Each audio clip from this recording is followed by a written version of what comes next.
നമസ്കാരം.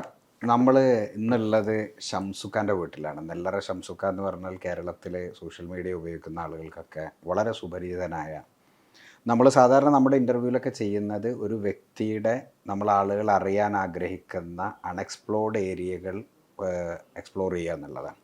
ഇതുകൊണ്ടും അതുതന്നെയാണ് ഉദ്ദേശിക്കുന്നത്. നമ്മൾ ഷംസുഖയിലേക്ക് കിടക്കും. നമസ്കാരം.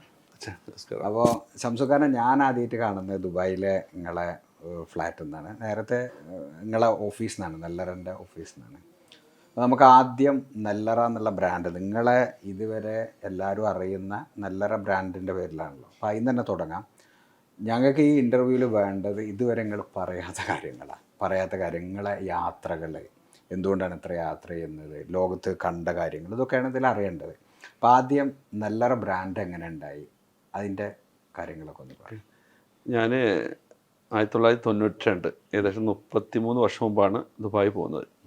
സെക്കൻഡ് ഇയർ ഡിഗ്രി പഠിക്കുന്ന സമയത്താണ് ഞാൻ പോകുന്നത്. അതുകൊണ്ട് തന്നെ ആ ഒരു ചെറുപ്പത്തിൻ്റെ കുറേ പ്രശ്നങ്ങളൊക്കെ ഉണ്ടാവും.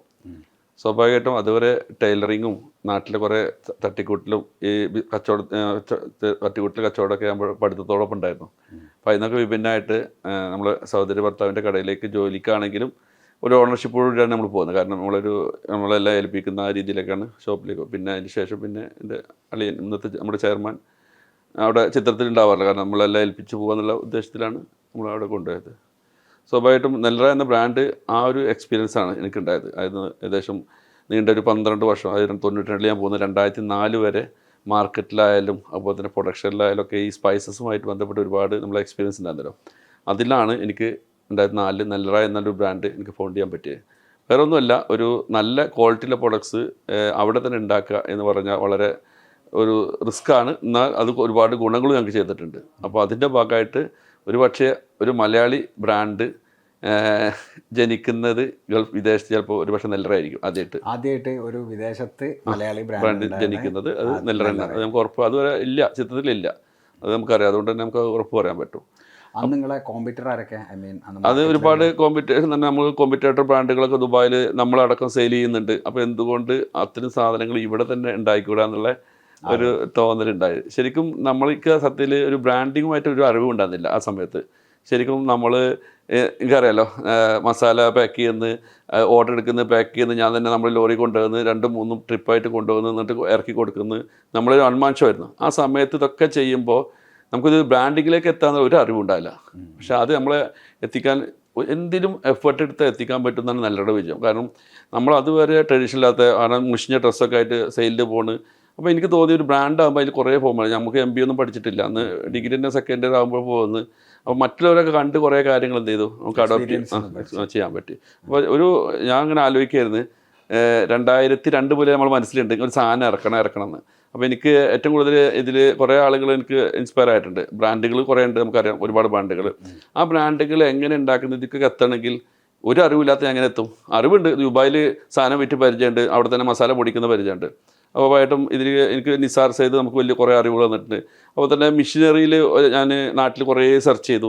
അങ്ങനെ ഒരാളെ കണ്ടെത്തുന്നത്, ഒരാളുടെ ഞാൻ പേരെടുത്ത് പറഞ്ഞില്ല, അയാളെ കണ്ടെത്തിയിട്ട് അയാൾ ചോദിക്കുന്നത് നിങ്ങളെ മെഷീനെ ഇതുപോലെ സിമിലറായിട്ട് കമ്പനി കൊടുത്തിട്ടില്ല. അപ്പോൾ അയാൾ ചോദിക്കുന്നത് ഇത് ഡിസൈൻ എവിടെ ഉണ്ടാക്കാൻ പറ്റും? അയാൾ വേറെ ഡിസൈനർ തരുന്നു. പിന്നെ അയാൾ ഞാൻ ചോദിക്കും പാക്കിംഗ് മെറ്റീരിയൽ എവിടെ നിന്ന് കിട്ടും?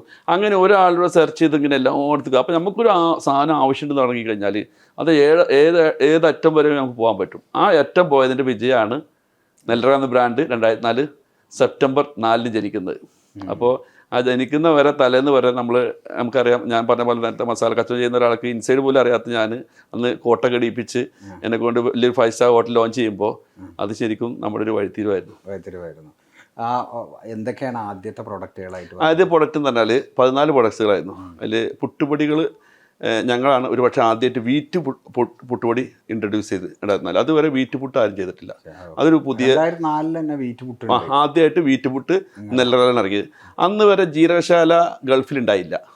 ജീരകശാല നമ്മൾ നെയ്ച്ചോണ്ടരി അതുവരെ എല്ലാവരും ബസ്മതി, ഇനിയിപ്പോൾ ചെറിയ നാടൻ റെസ്റ്റോറൻറ്റായാലും കേരള റെസ്റ്റോറൻറ്റൊക്കെ അവിടെ ബസ്മതി എന്ന അരി മാത്രമേ ഉപയോഗിക്കുള്ളൂ. ആ സമയത്ത് എന്നോട് പലരും പറഞ്ഞു നമ്മൾ ജീരകശാല ഇവിടെ കിട്ടണില്ല, നമുക്ക് നാട്ടിൽ അതാണ് ഉപയോഗിക്കാറുള്ളത്. ജീരകശാല ആദ്യമായിട്ട് ഇൻട്രൊഡ്യൂസ് ചെയ്ത് നമ്മളാണ്. പിന്നെ ഈ 14 ജീരകശാല ഉണ്ടായിരുന്നു. അതുപോലെ തന്നെ ഇതൊക്കെ ഉണ്ടായിരുന്നു. മസാലപ്പൊടി ഇറക്കിയിട്ടുണ്ടായിരുന്നില്ല. ആദ്യം ഞങ്ങൾ ഇറക്കിയത് വെറും ഈ പലഹാരപ്പൊടികളും അരിയുമാണ്. അപ്പോൾ പിന്നീട് എന്ത് ചെയ്ത് ഒരു 5-6 മാസം കൊണ്ട് എല്ലാ മസാല ഇറക്കി. അങ്ങനെ SK കൂട്ടിയിട്ട് 400ഓളം ഐറ്റം ഉണ്ട്. ഞങ്ങൾ 14 പ്രൊഡക്ട്സ് ഇറങ്ങി, 2 വണ്ടി തുടങ്ങി. ഇന്ന് 200ഓളം വണ്ടികളും 1000ഓളം സ്റ്റാഫും UAE മാത്രമേ ഉണ്ട്. നെല്ലറക്ക് 1000ഓളം സ്റ്റാഫ് ഉണ്ട്. നെല്ലറക്ക് മാത്രമേ ഉണ്ട്. മാത്രമുണ്ട്. ഇതിപ്പോൾ UAE അല്ലാതെ എവിടെയൊക്കെയാണ് ഉള്ളത്? എല്ലാ സ്ഥലത്തും ഞങ്ങൾ ഡിസ്ട്രിബ്യൂഷൻ ഉണ്ട്. ബഹ്റൈൻ ഞങ്ങൾ ഓൺ ഡിസ്ട്രിബ്യൂഷനാണ്. അതുപോലെ തന്നെ ഖത്തർ, സൗദി, ഒമാൻ, കുവൈറ്റ് എല്ലായിടത്തും ഡിസ്ട്രിബ്യൂഷൻ. അതുപോലെ തന്നെ എല്ലാ ആഫ്രിക്കൻ രാജ്യങ്ങളിലും നമ്മൾ പ്രൊഡക്റ്റ് ഉണ്ട്. അതുപോലെ തന്നെ US, അതുപോലെ തന്നെ യൂറോപ്പിലൊക്കെ. ആഫ്രിക്കയിലേക്കൊക്കെ എങ്ങനെ പോകണേ? ആഫ്രിക്ക ശരിക്കും നമുക്കറിയാം, ആഫ്രിക്കയിൽ തന്നെ ഒരു നെല്ലറ മാത്രമേ അവിടെ കൊണ്ടുപോകാൻ പറ്റില്ല. അപ്പോൾ എന്ത് ചെയ്യും, മിക്സായിട്ട് എല്ലാ ആളുകളും ആഫ്രിക്കയിലേക്ക് ദുബായ് ആണ് ഹബ്ബ്. അപ്പോൾ ആ കമ്പനി ഇപ്പോൾ കോങ്കോയിൽ അവൈലബിൾ ആണ്, ഈജിപ്തിൽ അവൈലബിൾ ആണ്. ഇവിടെയൊക്കെ സാധനം കൊണ്ടുപോകുന്നവർ ഞങ്ങളെ കൂടി മിക്സ് ചെയ്ത് കൊണ്ടുപോയിട്ട് ആ രാജ്യത്ത്, ഇപ്പോൾ നമ്മൾ മലയാളികളോ ഇന്ത്യക്കാരോ മാത്രമല്ല ഇപ്പോൾ സ്പൈസസ് ഉപയോഗിക്കുന്നത്, എല്ലാ രാജ്യക്കാർക്കും ഇഷ്ടപ്പെട്ട് തുടങ്ങിയിട്ടുണ്ട്. നമുക്കറിയാലോ, നമ്മൾ മറ്റുള്ളവർക്കൊക്കെ ടേസ്റ്റ് ചെയ്യാൻ കൊടുത്താൽ തന്നെ നല്ല ടേസ്റ്റ് ഉണ്ടെന്ന് പറഞ്ഞിട്ട് അവരും അതിലേക്ക് മാറുന്നുണ്ട്. നേരത്തെ നമ്മൾ ഇന്ത്യക്കാർ എരുള്ള ഒരു ഇത് നിന്നാന്നുള്ള മറ്റേ മെല്ലെ മെല്ലെ മാറി വരുന്നുണ്ട് അല്ലേ? ഇപ്പം എല്ലാത്തിലും നമുക്ക് ഫ്രൈഡ് ചിക്കനിൽ പോയാലും സ്പൈസി വേണോ, നോൺ സ്പൈസി വേണോ, ഫ്രഞ്ച് ഫ്രൈസ് വെച്ചാൽ സ്പൈസി വേണോ ആയിരിക്കും. അത് ലോകത്ത് എല്ലായിടത്തും ആയി തുടങ്ങിയിട്ടുണ്ട്. അപ്പോൾ സ്പൈസി എന്നൊരു കോൺസെപ്റ്റിലേക്ക് എരു എത്ര കഴിച്ചാലും പ്രശ്നം ചാർന്ന രീതിയിലേക്ക് ആളുകൾ കുറേയൊക്കെ മാറിയിട്ടുണ്ട്. ഈ ബ്രാൻഡ് അന്ന് തന്നെ നിങ്ങൾ ഒരു കണ്ട സ്വപ്നത്തിലേക്ക് ഇപ്പോൾ എത്തിയപ്പോൾ ഒരു ഏകദേശം 21 കൊല്ലമായി അല്ലേ? ആ സ്വപ്നത്തിലെത്തിയോ? അന്ന് നിങ്ങൾ വിചാരിച്ചിരുന്ന ഒരു സ്വപ്നം ഉണ്ടാവുമല്ലോ നിങ്ങളെ ബ്രാൻഡിനെ കുറിച്ച്? നമുക്ക് എത്ര നമ്മൾ ചമഞ്ഞ് കറക്റ്റായില്ലാന്ന് തോന്നല് ചിലർക്ക് ഉണ്ടാവും. അതേപോലെ നമ്മളിപ്പോൾ എത്ര വളർന്നാലും നമുക്ക് ഇനിയും വളരണ തോന്നലാണ്. ശരിക്കും ഞാൻ പറഞ്ഞില്ല, UAE നമ്മൾ ഏറ്റവും നല്ല ടോപ്പിലാണ് എത്തിയിട്ടുള്ളത്. അപ്പോൾ നമ്മൾ ശരിക്കും നമ്മുടെ ബ്രാൻഡ് ഇനിയും വളർത്തണം. അപ്പോൾ ആ മാത്രമല്ല, നമ്മൾ സെഗ്മെൻറ്റ് കുറേ കൂടിയിട്ടുണ്ട്. ഇപ്പോൾ നമ്മളിപ്പോൾ സ്പൈസസ് കൂടി, റൈസ് ഉണ്ട്, പലഹാരപ്പൊടികളുണ്ട്. പക്ഷേ ഞങ്ങൾ വേറെ സെഗ്മെൻറ്റും തുടങ്ങിയിട്ടുണ്ട്. അതാണ് RTC, ready to cook products. അതിൽ ഏറ്റവും വലിയ സംഭവം എന്ന് വെച്ചാൽ മാവ്, പൊറാട്ട, ഇതൊക്കെ ഒരു 7 ദിവസം ഷെൽഫ് ലൈഫ്. ശരിക്കും ഒരു കാലത്ത് നമ്മൾ രാവിലെയൊക്കെ പൊടികൾ കൊണ്ട് ഉണ്ടാക്കുകയാണെങ്കിൽ ഇന്നിപ്പോൾ പൊടികളൊന്നും ഉണ്ടാക്കുന്നില്ല, ആളുകൾ കുറഞ്ഞിട്ടുണ്ട്. എല്ലാവരും കുറച്ചും കൂടി റെഡിമെയ്ഡ് രീതിയിലേക്ക് മാറി. അപ്പോൾ നമുക്ക് രാവിലെ ഇപ്പോൾ ബ്രേക്ക്ഫാസ്റ്റ് ആണെങ്കിൽ ഈ പൊറാട്ട ചൂടാക്കുന്നത്, അല്ലെങ്കിൽ ചപ്പാത്തി ചൂടാക്കുന്നത്, നമ്മളെ ദോശമാവിട്ട് അരക്കേണ്ട ആ മാവ് ഇട്ട് ചൂടാക്കുന്നത്, അങ്ങനെ രീതിയിലേക്ക് ആളുകൾ മാറിയിട്ടുണ്ട്. അപ്പോൾ നമ്മൾ ശരിക്കും പലഹാരപ്പൊടികളുടെ ഒക്കെ സെയിൽ ഒരു 50% കുറഞ്ഞിട്ട് ഇപ്പോൾ ഇതിലേക്ക് ആളുകൾ മാറിയിട്ടുണ്ട്. അപ്പോൾ ആ സെഗ്മെൻറ്റ് ഒരു പക്ഷേ UAE ഞങ്ങൾ നന്നായി ചെയ്യുന്നുണ്ട്. അപ്പോൾ അതിൻ്റെ ഓരോ രാജ്യത്തേക്ക് നമ്മൾ എന്ത് ചെയ്യുന്നുണ്ട്, കൊണ്ടുവരാം. പക്ഷേ അതാത് രാജ്യങ്ങളിൽ ഫാക്ടറി വേണം, കാരണം 7 ദിവസം ഷെൽഫ് ലൈഫ് അല്ലേ ഉള്ളൂ. അപ്പോൾ നമുക്ക് വേറെ രാജ്യത്ത് നിന്ന് ഇവിടെ കൊണ്ടുവന്ന് ഇമ്പോർട്ട് ചെയ്യാൻ, എന്നിട്ട് അവിടെ ഡിസ്ട്രിബ്യൂട്ട് ചെയ്യാൻ ബുദ്ധിമുട്ടാണ്. ഈ മേഖലയിൽ ഇനിയിപ്പം നെല്ലറിൻ്റെ ഒരു ഫ്യൂച്ചർ എന്താ കാണുന്നത്? ശരിക്കും ഇനി അടുത്ത ഫ്യൂച്ചർ അതിൽ മേലേക്കാണ്. ഉദാഹരണമായിട്ട് ഞങ്ങൾ കുറച്ചും കൂടി റീട്ടോട്ട് അല്ലെങ്കിൽ ഫോമോ റീട്ടോട്ട് എന്ന് പറയും, കുറച്ചും കൂടി അഡ്വാൻസ്ഡ് ആണ്. ആ റീട്ടോട്ടിലേക്ക് ഞങ്ങൾ പോവുകയാണ്. അതെങ്ങനെയാണെന്ന് വെച്ച് കഴിഞ്ഞാൽ, നിങ്ങൾക്ക് ഇപ്പോൾ ചിക്കൻ കറി ഉണ്ടാക്കണം. അപ്പോൾ നമ്മൾ ഒരു 1/2 കിലോൻ്റെ അല്ലെങ്കിൽ 1 കിലോൻ്റെ റെസിപ്പി ഉണ്ടാക്കിയുള്ള ഒരു പേസ്റ്റ് ആയിരിക്കും. അതിൽ പേസ്റ്റിനുള്ള പൗഡർ ഉണ്ടാകും. രണ്ടും കൂടി ജസ്റ്റ് ഒന്ന് ചെയ്യുക. ഈ രണ്ടും കൂടിയിട്ട് നിങ്ങൾക്ക് കുക്കറാൻ വീട്ടിൽ വെച്ചെങ്കിൽ ഈ ചിക്കനും നമ്മൾ ഈ മസാലയും പറ്റി കഴിഞ്ഞിട്ട് ഒരു 4 വിസിൽ അടിച്ച് കഴിഞ്ഞാൽ ചിക്കൻ കറി വേറെ ഒന്നും ചെയ്യല്ല. നിങ്ങൾക്ക് ഉള്ളി വെട്ടേണ്ട, തക്കാളി വെട്ടേണ്ട, പച്ചമുളക് ഒന്നും ചെയ്യേണ്ട, ഇഞ്ചി വെളുത്തുള്ളി ഒന്നും ചെയ്യേണ്ട. ടേസ്റ്റ് ആണെങ്കിൽ പല ടേസ്റ്റ് കൊണ്ട് നാടൻ കറി ഉണ്ടാവും, നോർത്ത് ഇന്ത്യക്കാരുടെ ആ കറി ഉണ്ടാവും, ബംഗ്ലാദേശിലുള്ള അവരുടെ റെസിപ്പി ഉണ്ട്. അങ്ങനെ ഡിഫറെൻറ്റ് ടൈപ്പ് ഓഫ് കറികൾ ചിക്കനിലും മീറ്റിലും വെജിറ്റബിൾസിലും ഫിഷിലൊക്കെ നമ്മൾ ചെയ്യുന്നുണ്ട്. അതിപ്പോൾ ഒരു പക്ഷേ ജനുവരി അല്ലെങ്കിൽ ഫെബ്രുവരിയിൽ നമ്മൾ എന്ത് ചെയ്യും, ലോഞ്ച് ചെയ്യും. അതിൻ്റെ R&D നടന്നുകൊണ്ടിരിക്കുകയാണ്. ക്വാളിറ്റി നല്ലതാക്കിയിട്ട് ചെയ്യുന്നുണ്ട്. ഇപ്പോൾ അതിലൊക്കെ കോമ്പറ്റേഴ്സ് ഉണ്ടോ? ഇപ്പോൾ നിലവിൽ അങ്ങനെ ഒരു പലരും ഉണ്ടെങ്കിലും ഈ ഒരു സ്പെസിഫിക് ആയിട്ട് ഇതിലേക്ക് പോയിട്ടില്ല. അവർ ചിലപ്പോൾ ഒന്നുകിൽ കമേഴ്സ്യലായിട്ട് അവരുടെ റെസ്റ്റോറൻറ്റുകൾക്കോ അല്ലെങ്കിൽ വിദേശത്തേക്കൊക്കെ ചെയ്യുന്നല്ലാതെ ഇതൊരു ബ്രാൻഡിങ്ങിലേക്കോ അല്ലെങ്കിൽ ആളുകൾക്ക് അവയർനെസ് രീതിയിലോ അവർ ചെയ്തതായിട്ട് ഞാൻ കണ്ടിട്ടില്ല. അപ്പോൾ അത് ഒരു പക്ഷേ ഈ ഒരു ഫോമോ റിട്ടോട്ടിൽ ഞങ്ങളായിരിക്കും ആദ്യം. റിട്ടോട്ട് ഉണ്ട്, പക്ഷേ ഫോമോ റിട്ടോട്ടിൽ നമ്മളായിരിക്കും ആദ്യം. ഇനിയിപ്പോൾ വേറെന്തോ പുതിയൊരു ബ്രാൻഡ് തുടങ്ങുന്നതിനെ കുറിച്ച് പറഞ്ഞല്ലോ നേരത്തെ നമ്മൾ. അല്ല, അത് എന്താ വെച്ചാൽ പക്ക നോർത്ത് ഇന്ത്യയിലേക്ക് പോയിട്ട് നമ്മൾ ഇതിൻ്റെ പിന്നിലെന്ന് അറിയിക്കേണ്ടത് ഇപ്പോൾ നമ്മളെ തീരുമാനം. മനസ്സിലല്ലേ, നമ്മൾ ഇതിൻ്റെ ബാക്കിലുണ്ടെന്ന് അറിയിക്കണം. ഈവൻ സ്റ്റോറി പോലെ നമ്മളിപ്പോൾ പറയേണ്ടതല്ലേ. അതായത് പക്ക നോർത്ത് ഇന്ത്യ. അപ്പോൾ അതിൽ ഓഫീസ് അടക്കം അങ്ങനെ ആയിരിക്കും മാറ്റി. അപ്പം നമ്മളിനി ഈ നെല്ലറയെ കുറിച്ച് പറയുമ്പോഴേ, നെല്ലറ ഈ പ്രോഡക്റ്റ് സെഗ്മെൻറ്റിലല്ലാതെ വേറെ എന്തെങ്കിലുമൊക്കെയാണ് ഉള്ളത്? നെല്ലറയ്ക്ക് ഇപ്പോൾ ഒന്ന് കഫേ ഉണ്ട്, നെൽസ് കഫേ. അപ്പോൾ നെല്ലറ റെസ്റ്റോറൻറ്റ്സുകളുണ്ട്. നെൽസ് റെസ്റ്റോറൻറ്റ് നിന്നാണ് മാറ്റി വരിക. അപ്പോൾ തന്നെ ആ സെഗ്മെൻറ്റിൽ വേറെ വരുന്ന വെച്ചാൽ ഞങ്ങൾക്ക് പറയാം പല ഡിവിഷനും വരുന്നുണ്ട്. അപ്പോൾ അതിലിപ്പോൾ നെൽസ് കഫേക്ക് സ്വന്തമായിട്ട് ഇനി പ്രൊഡക്ഷൻ യൂണിറ്റുകൾ വരും. അപ്പോൾ തന്നെ ഞങ്ങളുടെ ഒരുപാട് പുതിയ പ്ലാൻസ്, ഞങ്ങളിപ്പോൾ വേറെ സെഗ്മെൻറ്റുകൾ നമ്മൾ മലയാളികൾക്കല്ലാത്ത അറബ്സിനെ ഫോക്കസ് ചെയ്യുന്ന ഒരു ബ്രാൻഡിൻ്റെ ഉടൻ വരും, അതും പ്ലാൻ ചെയ്യുന്നുണ്ട്. ഫുഡ് സെഗ്മെന്റിൽ ഫുഡ് സെഗ്മെന്റിൽ തന്നെ. ഫുഡ് അല്ലാത്ത ഏതെങ്കിലും മേഖല? ഫുഡ് അല്ലാത്ത നല്ല കമ്പനി അല്ലാത്ത ഞങ്ങൾ ഫാമിലിയാണ് നെല്ലറ. അല്ലാത്ത പറഞ്ഞാൽ നമ്മുടെ നല്ല കുറേ ബ്രാൻഡുകളുണ്ട്. ഇപ്പോൾ ഗാർമെന്റ്സിലാണെങ്കിൽ അഡ്രസ് എന്നൊരു ബ്രാൻഡ് ഉണ്ട്. അത് നമ്മളെ പേഴ്സണൽ അഡ്രസ് എങ്ങനെയുണ്ട്? അഡ്രസ് നന്നായിട്ട് പോകുന്നുണ്ട്. കാരണം ഇപ്പോൾ കഴിഞ്ഞ ദിവസം കാര്യം നമ്മളിപ്പോൾ ഹൈലൈറ്റ് മാളിലൊരു ഉദ്ഘാടനം കഴിഞ്ഞു. അവിടെ ഒരുപാട് ജനങ്ങൾ ശരിക്കും അഡ്രസ്സിനെ വരവേറ്റി എന്നുള്ള തെളിവാണ്. അത്രയും ജനങ്ങളാണ് നമുക്ക് ജനമായിരുന്നു. മാഷാ അല്ലാഹ്. അപ്പം അതുപോലെ വരും വർഷങ്ങളിൽ ഞങ്ങൾക്ക് ഒരുപാട് ഔട്ട്ലെറ്റുകൾ വരുന്നുണ്ട്. ഇപ്പോൾ 2025-26 ഫിനാൻഷ്യൽ ഇയറിലും അല്ല 26-27 ഞങ്ങൾ 20 ഔട്ട്ലെറ്റ് പ്ലാൻ ചെയ്യുന്നുണ്ട്. അങ്ങനെ ഒരു 2030 ആകുമ്പോഴേക്കും ഞങ്ങൾ ഔട്ട്ലെറ്റുകൾ 100 മേലേക്കാവും. ഫ്രാഞ്ചൈസി മോഡലാണ്? രണ്ടും ഉണ്ട്. ഞങ്ങളിപ്പോൾ ഓണുണ്ട്, ഫ്രാഞ്ചൈസിയും ഉണ്ട്. അപ്പോൾ ഫ്രാഞ്ചൈസി ആണെങ്കിൽ തന്നെ ഞങ്ങളുടേതായ ആ ഒരു മീൻസ് ഫീക്കോ മോഡൽ ഞങ്ങൾ തന്നെ ആയിരിക്കും മാനേജ് ചെയ്യാം. അപ്പോൾ ഇതെല്ലാം കൂടി എങ്ങനെ മാനേജ് ചെയ്യുന്നത്? നമ്മൾ ശരിക്കും മാനേജ്മെന്റ് ശൈലി അതുണ്ട്. അത് നമുക്ക് ഓരോ സിസ്റ്റം സെറ്റ് ചെയ്തിട്ടുണ്ട്. കാരണം നമുക്കിപ്പോൾ ഔട്ട്ലെറ്റുകൾ 15-16 വർഷമായി. അപ്പോൾ നമുക്ക് ലാഭമുള്ളതും ഇല്ലാത്തതും നമുക്ക് മനസ്സിലാക്കാൻ പറ്റും. ശരിക്കും ഓരോത്തിൻ്റെയും ഒരു ബിസിനസ്സിൻ്റെ വിജയം നമ്മളെ എക്സ്പീരിയൻസ് കൂടിയാണ്. അപ്പോൾ ഈ എക്സ്പീരിയൻസ് നമുക്ക് ഒരുപാട് മാറ്റങ്ങൾ പലതും വരുത്തിയിട്ട് അതിൻ്റെ ഭാഗമായിട്ടുള്ള കുറേ മാറ്റങ്ങൾ വരുത്തിയതിൻ്റെ ഒരു വിജയമാണ് ഇപ്പോൾ നമ്മൾ ഈ കാണുന്നത്. നമുക്കറിയാം കൊറോണ സമയത്ത് ഒരുപാട് ഇതുപോലത്തെ ആളുകൾ അടച്ചു പോയിട്ടുണ്ട്. എന്നാലും നമ്മൾ പിടിച്ചു വന്നു. അപ്പോൾ നമ്മളെ എക്സ്പീരിയൻസ് അതുകൊണ്ട് തന്നെ നമുക്ക് നല്ല എക്സ്പീരിയൻസ് ആയ ടീമുണ്ട്, നല്ല SOP ഉണ്ട്, നല്ലൊരു ടീം അവർക്കതായിട്ടുള്ള എല്ലാ കാര്യങ്ങളും ചെയ്യുന്ന ഒരു സിസ്റ്റം സെറ്റ് ചെയ്തിട്ടുണ്ട്. ആ സിസ്റ്റത്തിലൂടെയാണ് നമ്മൾ എന്ത് ചെയ്യുന്നത്. ഞാൻ എല്ലാത്തിനും തരണം. ഞാൻ ഗ്രോത്തിൽ മാത്രം ഫോക്കസ് ചെയ്യും. അല്ലാതെ ഓപ്പറേഷൻസിനൊന്നും വല്ലാതെ എന്ത് ചെയ്തത് നമ്മളെപ്പോഴും പുതിയ തലമുറ കൂടിയും ഇൻവോൾവ് ആവുന്നതും അതുപോലെ തന്നെ പുതിയ തലമുറക്ക് കൂടി ബെനിഫിറ്റ് കിട്ടുന്ന രീതിയിൽ നമ്മൾ ഗ്രോത്തിൽ മാത്രം ഫോക്കസ് ചെയ്യുക. ഓപ്പറേഷനിൽ നമ്മൾ തന്നെ മാറി നിൽക്കണമെന്നില്ലല്ലോ. കാരണം നമ്മൾ തന്നെ എല്ലാത്തിനും നമ്മൾ തന്നെ മുതലാളി, നമ്മൾ തന്നെ ക്യാഷിലിരിക്കുക, നമ്മൾ തന്നെ ഓർഡർ ചെയ്യുക, നമ്മൾ തന്നെ കൊടുക്കുക, ആ രീതിയിൽ നിന്ന് മാറിയിട്ടുണ്ട്. അറിയാലോ, അതൊക്കെ ഒരു പണ്ടത്തെ സിസ്റ്റമാണല്ലോ. ഈ സോഷ്യൽ മീഡിയയിൽ ഇത്ര ആക്റ്റീവ് ആകുന്നത് ഈ നെല്ലറ ബ്രാൻഡിൻ്റെ അംബാസിഡർ ഞാൻ തന്നെ ആവണം നിങ്ങൾ തീരുമാനിച്ചിട്ടാണോ? അതൊരു അല്ല, അത് എല്ലാവരും കൂടി ആക്കിയതായിരിക്കും ഒരു പക്ഷേ. കാരണം ഈ സമയത്ത് നമ്മൾ ഒരുപാട് എനിക്കറിയാം ഏറ്റവും നല്ല ഒരു മാർക്കറ്റിംഗ് ആണ്, അഡ്വർടൈസ്മെൻ്റ് ആണ് സാമ്പിളിങ്. സോ സാമ്പിളിങ് ആകുമ്പോൾ നമുക്കറിയാം പ്രോഗ്രാമുകളാണ് നമുക്ക് സാമ്പിൾ ചെയ്യാൻ പറ്റുള്ളൂ. അപ്പോൾ അതുമായി ബന്ധപ്പെട്ട് ഏത് പ്രോഗ്രാമായി പ്രത്യേകിച്ച് മാപ്പിളപ്പാട്ടായാലും മറ്റു പരിപാടികളൊക്കെ ആയാലും നമ്മൾ സ്പോൺഷിപ്പിന് വിളിക്കും. അപ്പോൾ നമ്മൾ എന്ത് ചെയ്യും, സ്പോൺഷിപ്പും കൊടുക്കും. അതിൻ്റെ കൂടെ ആസ് എ ബ്രാൻഡിൻ്റെ ഭാഗമായിട്ട് സാമ്പിളിങ് ചെയ്യുക. അതിൻ്റെ കൂടെ തന്നെ ആസ് എ ബ്രാൻഡിൻ്റെ ഓണർ എന്ന ഇതിൽ എന്നെയും പരിപാടിക്ക് വിളിക്കും. അപ്പോൾ സ്വാഭാവികമായിട്ട് ആളുകൾ പിന്നെ വിളിച്ചു തുടങ്ങിയ ശംസുദ്ദീൻ നെല്ലറ അങ്ങനെ ശംസുദ്ദീൻ നെല്ലറായി മാറി. അപ്പോൾ അല്ലാതെ ഒരു മനഃപൂർവ്വം അങ്ങനെ ഒരു പേരിട്ടല്ല. അപ്പോൾ പിന്നെ ഞാൻ ആലോചിച്ചു ശംസുദ്ദീൻ നെല്ലറ. ആളുകൾ ചോദിക്കാറുണ്ട് ഇത് കുടുംബപ്പേരാണോ അല്ല വീട്ടുപേരാണോ അല്ലെങ്കിൽ നാട്ടിൻ്റെ പേരാണെന്ന് ചോദിക്കാറുണ്ട്. അല്ല, നമ്മളിട്ട ബ്രാൻഡിൻ്റെ ഒരു പേര് എൻ്റെ കുട്ടി ഏൽപ്പിക്കുന്നു. അപ്പോൾ പല ആളുകൾക്കും എൻ്റെ പേര് ചിലപ്പോൾ പറയാൻ മറക്കും. അവർ നെല്ലറ വരുന്നുണ്ട് പറയും. അപ്പോഴും എൻ്റെ പേര് മറന്നാലും ബ്രാൻഡിൻ്റെ പേര് മറക്കുന്നില്ല. അതൊരു ഗുണമായിട്ടുള്ളത്. ഈ നെല്ലറ എന്നുള്ള പേര് എങ്ങനെയാണ് ശരിക്കും വരുന്നത്? ശരിക്കും ഞാൻ എന്താ വെച്ചാൽ ഞാൻ പറഞ്ഞല്ലോ, ഒരു ഗൾഫിലൊരു ആദ്യമായിട്ടൊരു പ്രൊഡക്റ്റ് അവിടെ ഇറങ്ങുന്നത്. അപ്പോൾ അതുമായിട്ട് നമ്മൾ ആ സമയത്ത് തന്നെ ഇന്നിപ്പോൾ UAE മാത്രമുണ്ട് 12 ലക്ഷം ജനങ്ങൾ. ആലോചിച്ച് നോക്കിയാൽ 12 ലക്ഷം ജനങ്ങൾ മലയാളികളുണ്ട്. അപ്പം മലയാളികളെ ഫോക്കസ് ചെയ്തിട്ട് ഒരു ബ്രാൻഡ് ക്രിയേറ്റ് ചെയ്താൽ കുറച്ചുകൂടി അവർക്ക് നോൾസാജ് ഫീൽ ചെയ്യും. ആ ഫീലിങ്ങിന് എങ്ങനെ ചെയ്യാം, മലയാളത്തിനുള്ള പേരുണ്ടാക്കുക ഞാൻ തന്നെ എൻ്റെ മനസ്സിൽ ആലോചിച്ചിട്ടൊരു പേരായിരുന്നു. അങ്ങനെ 3-4 പേരുകൾ ഞാൻ സജസ്റ്റ് ചെയ്ത് കൂട്ടുകാരോടൊക്കെ ചോദിച്ചിട്ടുണ്ട്. അപ്പോൾ അവരും പറഞ്ഞത് ഇതന്നെ നല്ലതെന്ന് പറഞ്ഞു. അപ്പോൾ ഒരു നൊസ്റ്റാൾജിയ ഉണ്ടാവട്ടെ എന്നുള്ളതാണ് നിങ്ങൾ അതുകൊണ്ട് ഉദ്ദേശിച്ചത്. ഇനി ഇപ്പോൾ സോഷ്യൽ മീഡിയയിൽ വരുമ്പോഴേ നിങ്ങൾ ബിസിനസ്സിനേക്കാളും അധികം സംസാരിക്കുന്നത് പാട്ടിനെ കുറിച്ചാണല്ലോ. എന്ത് പാട്ട് പാടുമോ? ശരിക്കും പാട്ട് പാടിയുന്നില്ല. പിന്നെ നമ്മൾ ഈ പാട്ടുകാരൊക്കെ ഒപ്പം താമസിക്കുന്നത്, പ്രത്യേകിച്ച് എനിക്കറിയാം മരിച്ചുപോയ പീർ മുഹമ്മദ്, എരിഞ്ഞോളി മൂസക്ക, അപ്പോൾ അത് മുംബൈക്കുണ്ട് നമ്മളെ ഗസലിൻ്റെ, അങ്ങനെ കുറേ കലാകാരന്മാർ പേരെടുത്ത് പറയാൻ ഒരുപാട്. അപ്പോൾ തന്നെ ജീവിച്ചിരിക്കുന്ന കണ്ടു ഷെരീഫ് അൽ അഫ്സലൊക്കെ എപ്പോഴും എൻ്റെ അടുത്ത് ഉണ്ടാവുക, അൻസാർ, അങ്ങനെ കുറേ പാട്ടുകാരുണ്ട്. അവരൊക്കെ വന്ന് താമസിക്കുമ്പോൾ നമ്മുടെ അടുത്ത് താമസിക്കുമ്പോൾ എന്നോട് പറയും വെറുതെ പാട്ടിയൊക്കെ മൂളിയൊക്കെ എന്ന് പറയാം. പാട്ടിനെക്കുറിച്ച് അറിവുകളുണ്ട്. ഇപ്പോൾ പാട്ടാരാ പാടിയത്, എഴുതിയതാരാണ്, ഏത് വർഷം ഇറങ്ങി, ഇങ്ങനെ കുറേ കാര്യങ്ങളിൽ എനിക്ക് നല്ല ഇഷ്ടമാണ്. അത് എങ്ങനെയാണ് താല്പര്യം? അത് ശരിക്കും പറഞ്ഞാൽ ഓരോ എൻ്റെ ചെറുപ്പത്തിൽ നമ്മളിപ്പോൾ വീട്ടിൽ പാട്ടിനൊന്നും ഇഷ്ടമല്ലേ. അപ്പോൾ ജ്യേഷ്ഠൻ മരിച്ചുപോയ ജ്യേഷ്ഠുണ്ട്. അവർക്ക് പാട്ടിന് പറഞ്ഞാൽ പ്രത്യേകിച്ച് പീർ മുഹമ്മദിൻ്റെ പാട്ടുകൾ എന്ന് പറഞ്ഞാൽ ഭയങ്കര ഇഷ്ടമാണ്. അപ്പോൾ ഓരോ കാസറ്റ് ഇറങ്ങുമ്പോഴേക്കും ഇപ്പോഴും ഓർമ്മ ഉണ്ട്. അന്നൊക്കെ ഒരു ഓലുള്ള ഹെയർസ്റ്റൈലാണല്ലോ. അത് ഇറങ്ങുമ്പോൾ എന്നോട് പറയാം അവിടെ നിന്ന് മേടിച്ചോണ്ട്. അന്ന് നാഷണൽ സ്റ്റോറുണ്ട്, 80-കളുടെ തുടക്കത്തിലാണ് എടപ്പാള്. ആ തുടക്കത്തിൽ ഓരോ കാസറ്റ് പീർക്കുമ്പോൾ വരുമ്പോൾ ഞാൻ ഇപ്പോഴും ഓർമ്മയുള്ള ഒരു പാട്ടാണ് ഒട്ടകങ്ങൾ വരിയൊക്കെ ഇറങ്ങിയ സമയത്ത് ഞാൻ ഓരോ കാസറ്റ് മേടിച്ചെടുത്തു. അതിങ്ങനെ കേൾക്കും. അപ്പോൾ അദ്ദേഹത്തോട് പ്രത്യേക താല്പര്യം ഉണ്ടാകും. അതിലൂടെ എല്ലാ മാപ്പിളപ്പാട്ടും കേൾക്കാൻ തുടങ്ങി. ശരിക്കും ഉപ്പാക്കും അങ്ങനെ പാട്ട് വലിയ താല്പര്യമൊന്നും ഉണ്ടായില്ല.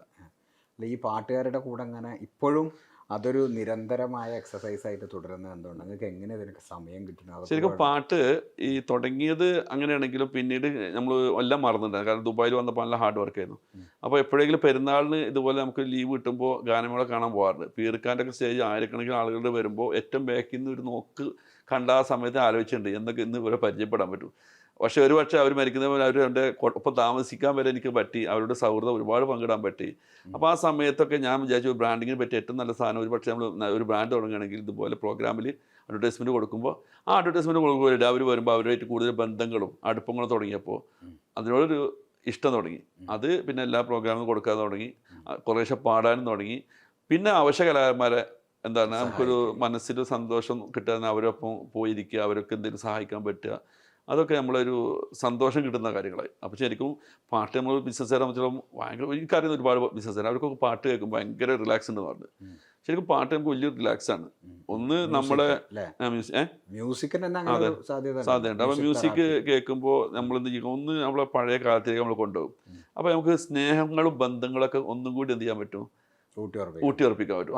അപ്പോൾ ഒരു പാട്ടിൻ്റെ ഓരോ അത് നമ്മൾ ചെറുപ്പത്തിൽ പെങ്ങളായിട്ട് കളിച്ച സമയമായിരിക്കും, അല്ലെങ്കിൽ ആ പാട്ട് കേൾക്കുമ്പോൾ നമ്മൾ സുഹൃത്തിനായിട്ട് യാത്ര ചെയ്താൽ അപ്പോൾ അവരൊക്കെ നമ്മൾ മനസ്സിൽ വരുന്നത് വീണ്ടും അവരോടുള്ള സ്നേഹം നമ്മളെ മനസ്സിലേക്ക് വരികയാണ്. ശരിക്കും പാട്ട് നമ്മളെ കുറേ ബിസിനസ് സ്ട്രഗിൾ മാറ്റുകയും ഒരുപാട് സ്നേഹത്തെ കൂട്ടി ഉറപ്പിക്കാൻ സഹായിക്കുന്നു ഞാൻ വിചാരിക്കുന്നത്.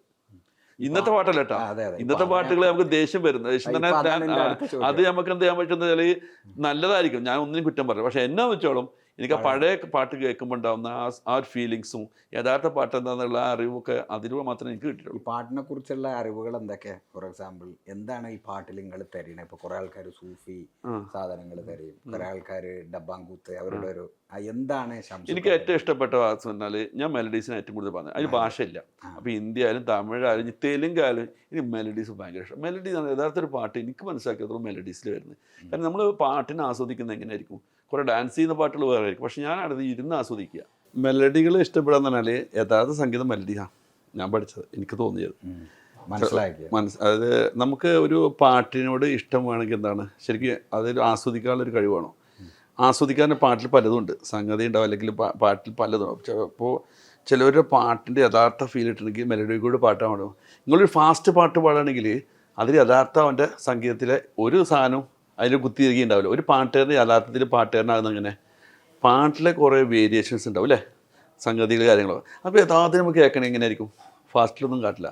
അത് പ്ലെയിൻ ആയിട്ടില്ലെങ്കിൽ എന്താ പറയുക, സംഗീതം ശരിക്കും ആസ്വദിക്കുമ്പോൾ അവൻ്റെ ശരിക്കും ശബ്ദത്തിലെ ആ പാട്ടിൻ്റെ മാധുര്യവും ഇതൊക്കെ ഒന്നിച്ച് കിട്ടണമെങ്കിൽ ഞാൻ മനസ്സിലാക്കിയത് അത് മലയാളിയാണ്. ഏറ്റവും ഇഷ്ടപ്പെട്ട പാട്ടുകാരൻ ആരാ? അപ്പം അങ്ങനെ പറയുകയാണെങ്കിൽ ഇങ്ങനെ പറയുന്നത് ഭയങ്കര കൺഫ്യൂഷനാണ്. കാരണം എല്ലാവർക്കും ഇപ്പോൾ ശബ്ദത്തിന് ഇഷ്ടപ്പെടുന്ന കുറേ ആളുകളുണ്ട്. അത് ശബ്ദം ഒരുത്തർ ശബ്ദം ഭയങ്കര നല്ല രസമുണ്ട് അവൻ്റെ ശബ്ദം കേൾക്കാൻ. അപ്പോൾ തന്നെ ശബ്ദത്തിലപ്പുറം പാട്ട് കൊണ്ട് അല്ലെങ്കിൽ പാടുമ്പോൾ ഉണ്ടാകുന്ന ഒരുപാട് മായാജനം സൃഷ്ടിക്കുന്നുണ്ട്. അപ്പോൾ ഒരുപക്ഷെ അവരുടെ ശബ്ദം കറക്റ്റാവില്ല. ശബ്ദത്തിലേക്ക് ഒരുപാട് ഇഷ്ടപ്പെട്ട ഒരു ഗായിക പറയുകയാണെങ്കിൽ എസ് ജാനകി നമ്മുടെ പാട്ട് ശബ്ദം ഭയങ്കര ഇഷ്ടമാണ്. എന്താ വെച്ചാൽ ഒരു പ്രത്യേക വെറൈറ്റിയാണ് അത്. അതിൻ്റെ ഒരു ശബ്ദത്തിൽ എനിക്ക് പാടുന്ന ഒരു സ്ത്രീ ഉണ്ടായിരുന്നു ഇവിടെ, മരണപ്പെട്ടു 2 വർഷം മുമ്പ്, അസ്മ കൂട്ടായി എന്ന് പറഞ്ഞാൽ. അവർ ഒരുപാട് പറഞ്ഞാൽ ദുബായിക്ക് കൊണ്ടുപോയിട്ടുണ്ട്. ഒരുപാട് അവരുടെ എല്ലാ ഇതിലും അവരുടെ പോലെ അക്ബർ ട്രാവൽസിൻ്റെ ഒക്കെ എല്ലാ പ്രോഗ്രാമിനും ഈ അസ്മ കൂട്ടായുണ്ട്. അവർ 2 വർഷം മുമ്പ് പെട്ടെന്ന് അറ്റാക്കായി മരിച്ചു. ഒരു 50-52 വയസ്സ് സമയത്താണ് മരിക്കുന്നത്. അപ്പോൾ ആ ഒരു ശബ്ദം മാപ്പിളപ്പാട്ടിലേക്ക് അവരുടെ ഭയങ്കര ഇഷ്ടമാണ്. അവർ മാപ്പിളപ്പാട്ടും പാടും, അതുപോലെ ഒരുപാട് സ്വന്തം പാട്ടുകൾ പാടിയവരാണ്. അപ്പോൾ തന്നെ മാപ്പിളപ്പാട്ടിൽ സ്ത്രീകൾ ശബ്ദത്തിലേക്ക് അറിയാലോ, റംല ബീഗം, ഐഷ ബീഗം, പിന്നെ രഹന, ഇതുപോലെ ഒരുപാട് സ്ത്രീ ശബ്ദങ്ങളും മാപ്പിള നല്ല രസമുണ്ട്. അതുപോലെ തന്നെ മാപ്പിളപ്പാട്ടിൽ ഇനി പുരുഷന്മാരാണെങ്കിൽ ഏറ്റവും ഇഷ്ടപ്പെട്ട മൂസ എരിഞ്ഞോളി, അതുപോലെ പി മുഹമ്മദ്, രണ്ടിൻ്റെ മിക്സ് ആയിട്ടുള്ള ശബ്ദമാണ്. പീർക്കാൻ്റെ ശബ്ദം അറിയാലോ, ഒരു പ്രത്യേക ശബ്ദം. ആ ശബ്ദം ആർക്കും കിട്ടില്ല. പീർക്കാൻ്റെ ശബ്ദത്തിൽ ആർക്കും പാട്ടാൻ പറ്റില്ല. അത് അവരുടെ ശബ്ദം അള്ളാഹു അനുഗ്രഹിച്ചൊരു അല്ലെങ്കിൽ ദൈവം കൊടുത്തൊരു ശബ്ദമാണ്. അപ്പോൾ തന്നെ പുതിയ തലമുറമാണെങ്കിൽ അല്ലെങ്കിൽ കണ്ണൂർ ഷെരീഫൊക്കെ ഒരു രക്ഷയില്ലാത്ത അദ്ദേഹത്തിൻ്റെ പാട്ടിൽ എനിക്കറിയാമല്ലോ. ഞാൻ അതുപോലെ തന്നെ എനിക്കറിയുന്ന ഒരുപാട് കലാകാരന്മാരുണ്ട്. അവരൊക്കെ ശബ്ദം കൊണ്ട് ചിലപ്പോൾ വ്യത്യാസം ഉണ്ടാവും, അല്ലെങ്കിൽ പാട്ടിൻ്റെ സംഗതി കൊണ്ട് പാട്ടിൻ്റെ പ്ലാൻ എന്താ പറയുക, പാട്ടിലുണ്ടാക്കുന്ന ഒരുപാട് മാജിക്കുകളുണ്ട്. അതിന് വ്യത്യസ്തമാകുന്ന ഒരുപാട് പാട്ട് ഒരാൾ പറഞ്ഞു കഴിഞ്ഞാൽ പിന്നെ പരാമർശിച്ച് മറ്റുള്ളവർക്ക് ഒരു ബുദ്ധിമുട്ട് ചെയ്തിട്ടാണ്. ഇപ്പോൾ മുമ്പായിക്ക് ഞാൻ ഓർക്കുന്നത്, നമ്മുടെ വീട്ടിൽ താമസിക്കുമ്പോൾ വെറുതെ കുറേ മൂളിപ്പാട്ട് പഴയ ഓർമ്മകളൊക്കെ ഇങ്ങനെ പറയുമ്പോൾ ഞങ്ങൾ ഒരുപാട് എന്താ പറയുക ഓർമ്മകൾ പങ്കിട്ട് നമ്മൾ വീട്ടിൽ തന്നെ മൂപ്പർക്ക് താമസിക്കണം. അവിടെ ഗൾഫിൽ പരിപാടിയാണെങ്കിൽ അവരോട് പറയും സംഘാടകർ ഷംസുവിൻ്റെ വീട്ടിൽ താമസിച്ചോളാം ബൈക്ക്. അത് പീർക്കായാലും അങ്ങനെ തന്നെ. പീർക്കൊക്കെ പറയായിരുന്നു ഒരുപാട് കാലത്തെ കഥകൾ. ഒരു പക്ഷേ മൂപ്പര് നമ്മൾ പാട്ടിലൂടെയാണ് അറിയാം. അതിലപ്പുറം മൂപ്പര് ചെറുപ്പത്തിൽ മൂപ്പര് പറയുന്നത് ഞാൻ ഡാൻസ് ചെയ്തിട്ടുണ്ട്. അതുപോലെ തന്നെ മൂപ്പര് അതിലപ്പുറം മൂപ്പര് പാടുന്ന പാട്ടുകളൊക്കെ മൂപ്പര് തന്നെ സംഗീതം കൊടുത്തിരുന്നത്. കാരണം അധിക സമയത്ത് സംഗീതം ചെയ്യാൻ എൻ്റെ ആൾ വന്നിട്ടുണ്ടാവില്ല. അപ്പോൾ മൂപ്പര് എന്ത് ട്യൂൺ തന്നെ എടുക്കും. പക്ഷേ ആ പാട്ട് പാടുമ്പോൾ മൂപ്പര് പാട്ടിനും സംഗീതം വേറെ ആളെ പേരിടും. കാരണം എന്താ വെച്ചാൽ മൂപ്പര് അവർ ആ സംഗീതം മൂപ്പര് പേരിൽ വരുമ്പോഴേ നമുക്കറിയാമല്ലോ, പണ്ടൊക്കെ ഹിന്ദിയിലൊക്കെ ഞാൻ നിതീഷാമിൻ്റെ സംഗീതം നല്ല ശ്രദ്ധിക്കാറുണ്ട്. നിങ്ങൾക്ക് ഓർമ്മ ഉണ്ടോ അറിയില്ല. അവരുടെ സംഗീതമാണ് ഞാൻ കേസറ്റ് എന്ത് ചെയ്യില്ല കേൾക്കാതെ തന്നെ മേടിക്കും. അതുപോലെയാണ് ഇപ്പൊ അവരില്ല കാര്യത്തിൽ.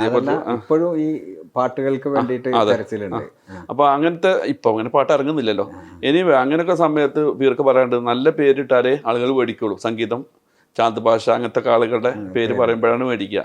അപ്പൊ അത് വെച്ചിട്ട് എന്ത് ചെയ്യും, അവരെ സമ്മതത്തോടെ അവരെ പേരിട്ടിട്ടായിരിക്കും മൂപ്പര് സംഗീതം കൊടുക്കുന്ന ഓരോ പാട്ടുകളും അധികം ഇറക്കാറ്. കാരണം സംഗീതത്തിന് ചിലപ്പോൾ മൂപ്പരെ കിട്ടില്ല, അവരൊന്നും കിട്ടിയ തിരക്കുള്ളതുകൊണ്ട്. ഒരുപാട് ഇപ്പോൾ മൂപ്പര് പറയണ്ടായി ഒട്ടകങ്ങൾ വരി വരിയായി എന്നുള്ള ആ പാട്ട് ഭയങ്കര ഹിറ്റായിരുന്നു. അപ്പോൾ ആ പാട്ട് ഒരു കാസറ്റ് അന്ന് ഓടിയ 90 മിനിറ്റ് 60 മിനിറ്റ് ഓർമ്മ ഉണ്ടെന്ന് അറിയില്ല, അങ്ങനെയായിരുന്നു നമ്മളൊക്കെ ചെറുപ്പത്തിൽ. അങ്ങനെയായിരുന്നു കാസറ്റ് ഇറങ്ങാൻ. അപ്പോൾ 60ൻ്റെ കാസറ്റിൽ ഒരു പാട്ടിൻ്റെ കുറവുണ്ട്.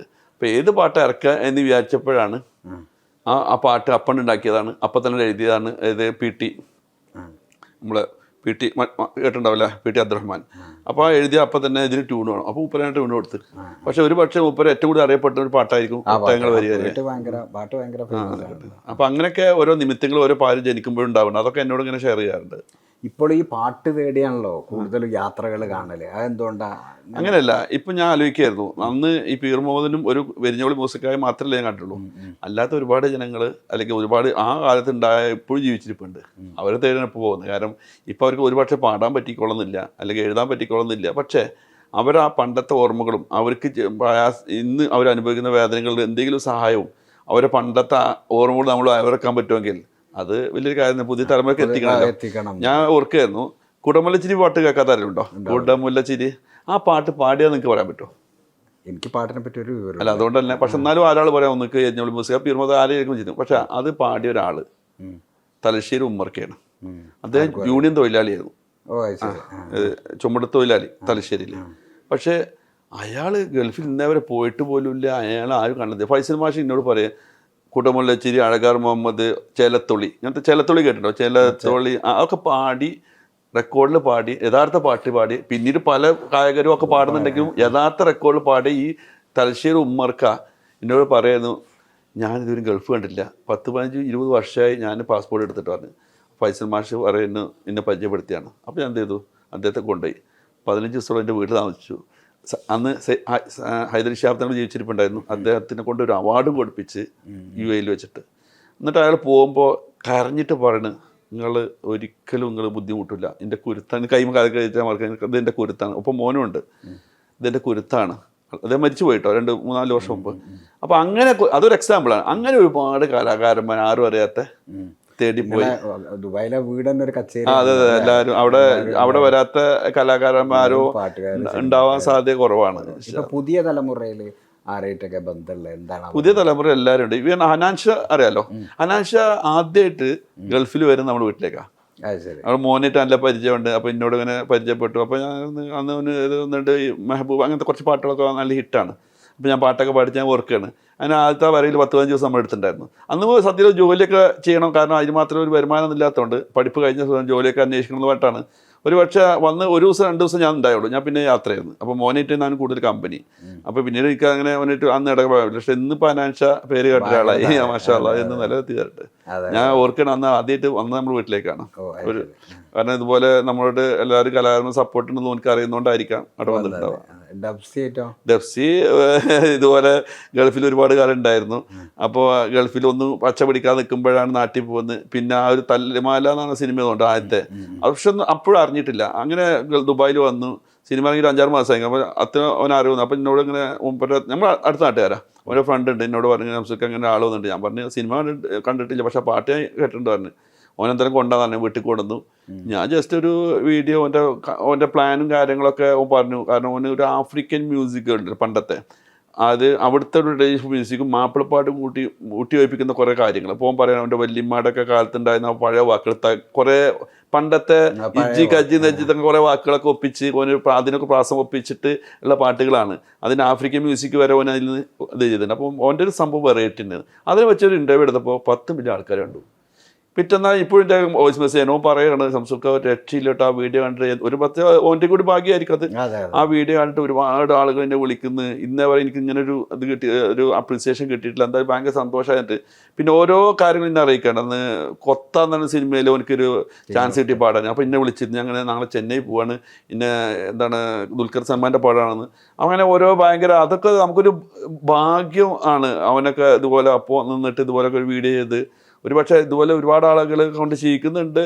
നമുക്ക് ചെയ്യാൻ പറ്റുന്ന ഇതൊക്കെ ചെയ്യുന്നത്. കാരണം സോഷ്യൽ മീഡിയ അവരൊക്കെ അറിയിക്കുമ്പോൾ നമ്മൾ സാധാരണ ഇൻ്റർവ്യൂ എടുക്കുന്ന ഒരാളല്ല, നമ്മൾ കച്ചവടക്കാരനാണ്. അതിൻ്റെ കൂടെ ഇത്ര ആളുകൾക്ക് എന്തെങ്കിലും സപ്പോർട്ടീവ് ആയിട്ടുള്ളത്. ഇതിനൊക്കെ സമയം എങ്ങനെ കിട്ടുന്നത്?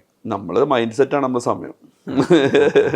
നമ്മൾ മൈൻഡ് സെറ്റ് സമയമില്ല എന്ന് ചിന്തിക്കുകയാണെങ്കിൽ ആ മൈൻഡ് സെറ്റ് ഒരിക്കലും പിന്നെ ഒന്നിനും സാധനമില്ല. അപ്പോൾ എനിക്കറിയാം ഒരുപാട് ബിസിനസ് ഉണ്ട്, അവർ പറയാം എനിക്ക് തിരക്കാണ്, എനിക്ക് ഒന്നിനും പറയാം, അവർക്ക് സോഷ്യൽ കമ്മിറ്റ്മെൻറ്റിൽ ഒന്നും എനിക്ക് ആവില്ല. അപ്പോൾ യാത്രകൾ എനിക്ക് ബുദ്ധിമുട്ടാണ്, അല്ലെങ്കിൽ പാട്ടിൽ ബുദ്ധിമുട്ടാണ്, ഇതൊക്കെ പറയുമെങ്കിലും അവർക്ക് ഒന്നിനും സമയമില്ല എന്ന് പറയാം. ഇതൊക്കെ ഉണ്ടെങ്കിൽ എനിക്ക് എല്ലാത്തിനും സമയമുണ്ട്. ഞാൻ ഫുട്ബോൾ കളിക്കും, അതുപോലെ തന്നെ ഞാൻ പാട്ട് പാടും, രാത്രി ഇരുന്നിട്ട് വെറുതെ ഇരുന്ന് കുട്ടികളെ കൊണ്ട് പാട്ട് പാടും. അപ്പോൾ യാത്ര ചെയ്യും. അപ്പോൾ തന്നെ ഇതുപോലെ ഓരോ കലാകാരന്മാരടുത്ത് പോയിട്ട് അവരോടത്തൊക്കെ ഇൻ്റർവ്യൂ എടുക്കും. ഇപ്പോൾ കഴിഞ്ഞ ദിവസം അറിയില്ല മുക്ക സാഹചര്യം ഇൻ്റർവ്യൂ കണ്ടിട്ടുണ്ടാവില്ല. ഇപ്പോൾ കിളിയത് കിരുപ്പാളി കിളിയാണ് ഒരുപാട് ആളുകൾ കണ്ടു. അങ്ങനത്തെ ഒരു ഗായിക ജീവിച്ചിരിപ്പുണ്ടെന്ന് ഒരു പക്ഷേ വീണ്ടും ആളുകളെന്ന് അറിഞ്ഞു. അവരെ കൊണ്ടുപോകുന്നുണ്ടോ? അല്ല, അവർ അവിടെ ഉണ്ടായിരുന്ന ഒരാളാണ്, ഇനിയും വരാൻ സാധ്യതയുണ്ട്. കഴിഞ്ഞ ദിവസം നമ്മളെ ഉദ്ഘാടനത്തിന് കാനേഷ് മാഷ് വന്നിന്, കാനേഷ് പൂനൂർ ഒരുപാട് പാട്ടുകൾ എഴുതിയ ഒരാളാണ്. വേറെന്താണ് പേര് അല്ലേ? ആളുടെ പേര് ശരിക്കും വേറെയാണ്, പക്ഷെ നമ്മൾ പണ്ട് കവിതകളൊക്കെ അതെ അതെ, പിന്നെ തമാശക്കുറിപ്പുകൾ നന്നായിട്ടായിരുന്നു. ഒരു പക്ഷെ മുപ്പർക്ക് അത് സ്വന്തം പേര് അറിയാൻ ആഗ്രഹമില്ല, കാനേഷ് പൂനൂർ എന്നുള്ള പേരിൽ അറിയപ്പെടും. പൂങ്കാവനത്തിലൊക്കെ ഓർക്കിട്ടുണ്ട്. പിന്നെ എല്ലാ പത്രങ്ങളിലും മുപ്പര് ഒരു തമാശക്കുറിപ്പുകൾ മുപ്പരുണ്ടാവാറുണ്ട്.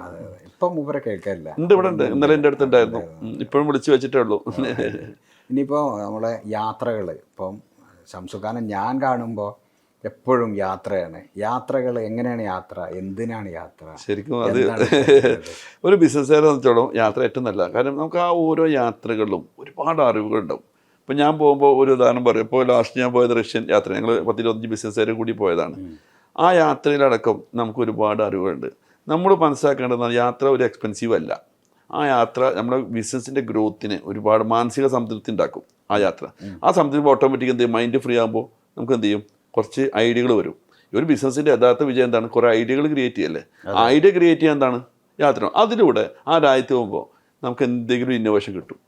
ഇങ്ങനെ സാധനം അത് ഇവിടുന്ന് അവിടെ കൊണ്ടുപോയാൽ നടക്കും. അല്ലെങ്കിൽ ഇവിടുത്തെ ഈ ഒരു പാക്കിങ്, ഒരു എക്സാമ്പിൾ ഒരു പാക്കിങ് കണ്ടാൽ ഈ ഒരു പാക്കിങ് നമ്മുടെ രാജ്യത്തേക്ക് പറ്റും. ഇങ്ങനെ കുറേ ചിന്തകൾ ചെയ്യാൻ പറ്റും. അതുമല്ല അവിടുത്തെ ആരും പരിചയപ്പെട്ട് നമ്മൾ എന്തെങ്കിലും സാധനം ഇവിടെ ഇറക്കാൻ പറ്റുമോ നോക്കും. ഞാൻ ഓരോ യാത്രയിലും ഒരു 60-70% ബിസിനസ്സാണ്, 30% ഉള്ളൂ ഞാൻ എന്ത് ചെയ്യുള്ളൂ, അതൊരു റിലാക്സ് ആയിട്ടോ അല്ലെങ്കിൽ ലെഷറായിട്ടോ കാണുള്ളൂ. എത്ര രാജ്യം പോയിട്ടുണ്ട് ഇതുവരെ? 84. 2026 ഇൻഷാല്ലാ 100 ആവും. എല്ലാവരുടെയും സപ്പോർട്ട്. അപ്പോൾ ഏകദേശം ഒരു ഭൂഗോളത്തിന്റെ പകുതി. അപ്പോൾ ഈ യാത്രകളിൽ ബിസിനസ് ഏറ്റവും പ്രധാനപ്പെട്ട യാത്ര അല്ലെങ്കിൽ മറക്കാൻ പറ്റാത്ത യാത്ര ഏതായിട്ടാണ് കാണുന്നത്? അങ്ങനെ നിങ്ങൾക്ക് എങ്ങനെ ഒരു ബിസിനസ്സിൽ യാത്രയിൽ മറക്കാനാവാത്തത് എനിക്ക് പറയാൻ പറ്റില്ല. പക്ഷേ ഓരോ രാജ്യത്തും ഓരോ ഗുണങ്ങളും അവിടുത്തെ ഓരോ കാര്യങ്ങളും. ഇപ്പോൾ നിങ്ങളിപ്പോൾ ഒരു നാച്ചുറൽ ബ്യൂട്ടി നോക്കുകയാണെങ്കിൽ പല രാജ്യങ്ങളും പല ബ്യൂട്ടിയാണ്. ഇപ്പോൾ എൻ്റെ അടുത്തോളം എന്ന് പറഞ്ഞാൽ എനിക്ക് കടലോരത്തിനപ്പുറം എനിക്ക് കാടുകളും ആണ് ഇഷ്ടം. ഓരോരുത്തർക്കും ഓരോ ഇഷ്ടങ്ങളാണ്. അങ്ങനെ പറയുകയാണെങ്കിൽ എനിക്ക് നോർവേ ഭയങ്കര ഇഷ്ടമായി. അതുപോലെ തന്നെ പല ആളുകളുടെ പെരുമാറ്റം അവിടുത്തെ ഇഷ്ടമായിട്ടുണ്ട്. അപ്പോൾ എല്ലാവരും പറയുന്ന പോലെ തന്നെ നമ്മളെ എന്താ പറയുക, സ്വിറ്റ്സർലാൻഡ്. അപ്പോൾ അതെനിക്ക് കുറേ ഇഷ്ടപ്പെട്ട രാജ്യം ഒന്ന് പറയണമെങ്കിൽ ആദ്യത്തെ ഒരു 5 രാജ്യത്തെ ഒന്ന് പറയണമെങ്കിൽ ഞാൻ ഇന്തോനേഷ്യ പറയും. എനിക്ക് ഭയങ്കര ഇഷ്ടപ്പെടുത്ത ആളുകളെ, ഭയങ്കര നിഷ്കളങ്കരാണ്, യഥാർത്ഥ മനുഷ്യ സ്വഭാവം. പിന്നെ അതുപോലെ തന്നെ ഉഗാണ്ട ഭയങ്കര രസമുള്ള സ്ഥലമാണ്. നമ്മൾ ഉഗാണ്ട എന്നൊക്കെ പറയുമ്പോൾ ഭയങ്കര പേടിപ്പെടുത്ത പോലെ, പക്ഷേ ഉഗാണ്ട നല്ല രസമുള്ള സ്ഥലമാണ്. അതുപോലെ തന്നെ ഉറുവാണ്ട നല്ല രസമുള്ള സ്ഥലമാണ്. അങ്ങനെ ഓരോ രാജ്യങ്ങളും അതിൻ്റേതായുണ്ട്, ഓരോരുത്തർ ഇഷ്ടങ്ങളാണ്. ഇപ്പം എനിക്ക് ആഫ്രിക്കൻ രാജ്യങ്ങൾ ഭയങ്കര ഇഷ്ടമാണ്. കാരണം അവിടെ നല്ല പച്ചയായ മനുഷ്യന്മാരാണ്. അവരെ കാണുമ്പോൾ ഉണ്ടാകുന്ന ആ ഒരു സന്തോഷം ഉണ്ടല്ലോ, അവർ നമുക്ക് തരുന്ന റെസ്പെക്റ്റ് ഉണ്ടല്ലോ, അത് വേറെ മറ്റൊരു രാജ്യങ്ങൾ പോയാൽ നമുക്ക് കിട്ടില്ല. അതെ അതെ, മറ്റൊടത്തൊക്കെ നമ്മൾ കറുത്തവരും അങ്ങനെയാണല്ലോ. അപ്പോൾ അവിടെ പോകുമ്പോൾ നമുക്ക് അവരുടേതായ ഇന്ത്യക്കാരെ റെസ്പെക്ട് ചെയ്യുന്ന ഒരുപാട് രാജ്യങ്ങൾ ലോകത്ത്. അവിടെയൊക്കെ പോകുമ്പോൾ ഉണ്ടാകുന്ന ആ സന്തോഷം വേറെ തന്നെയാണ്.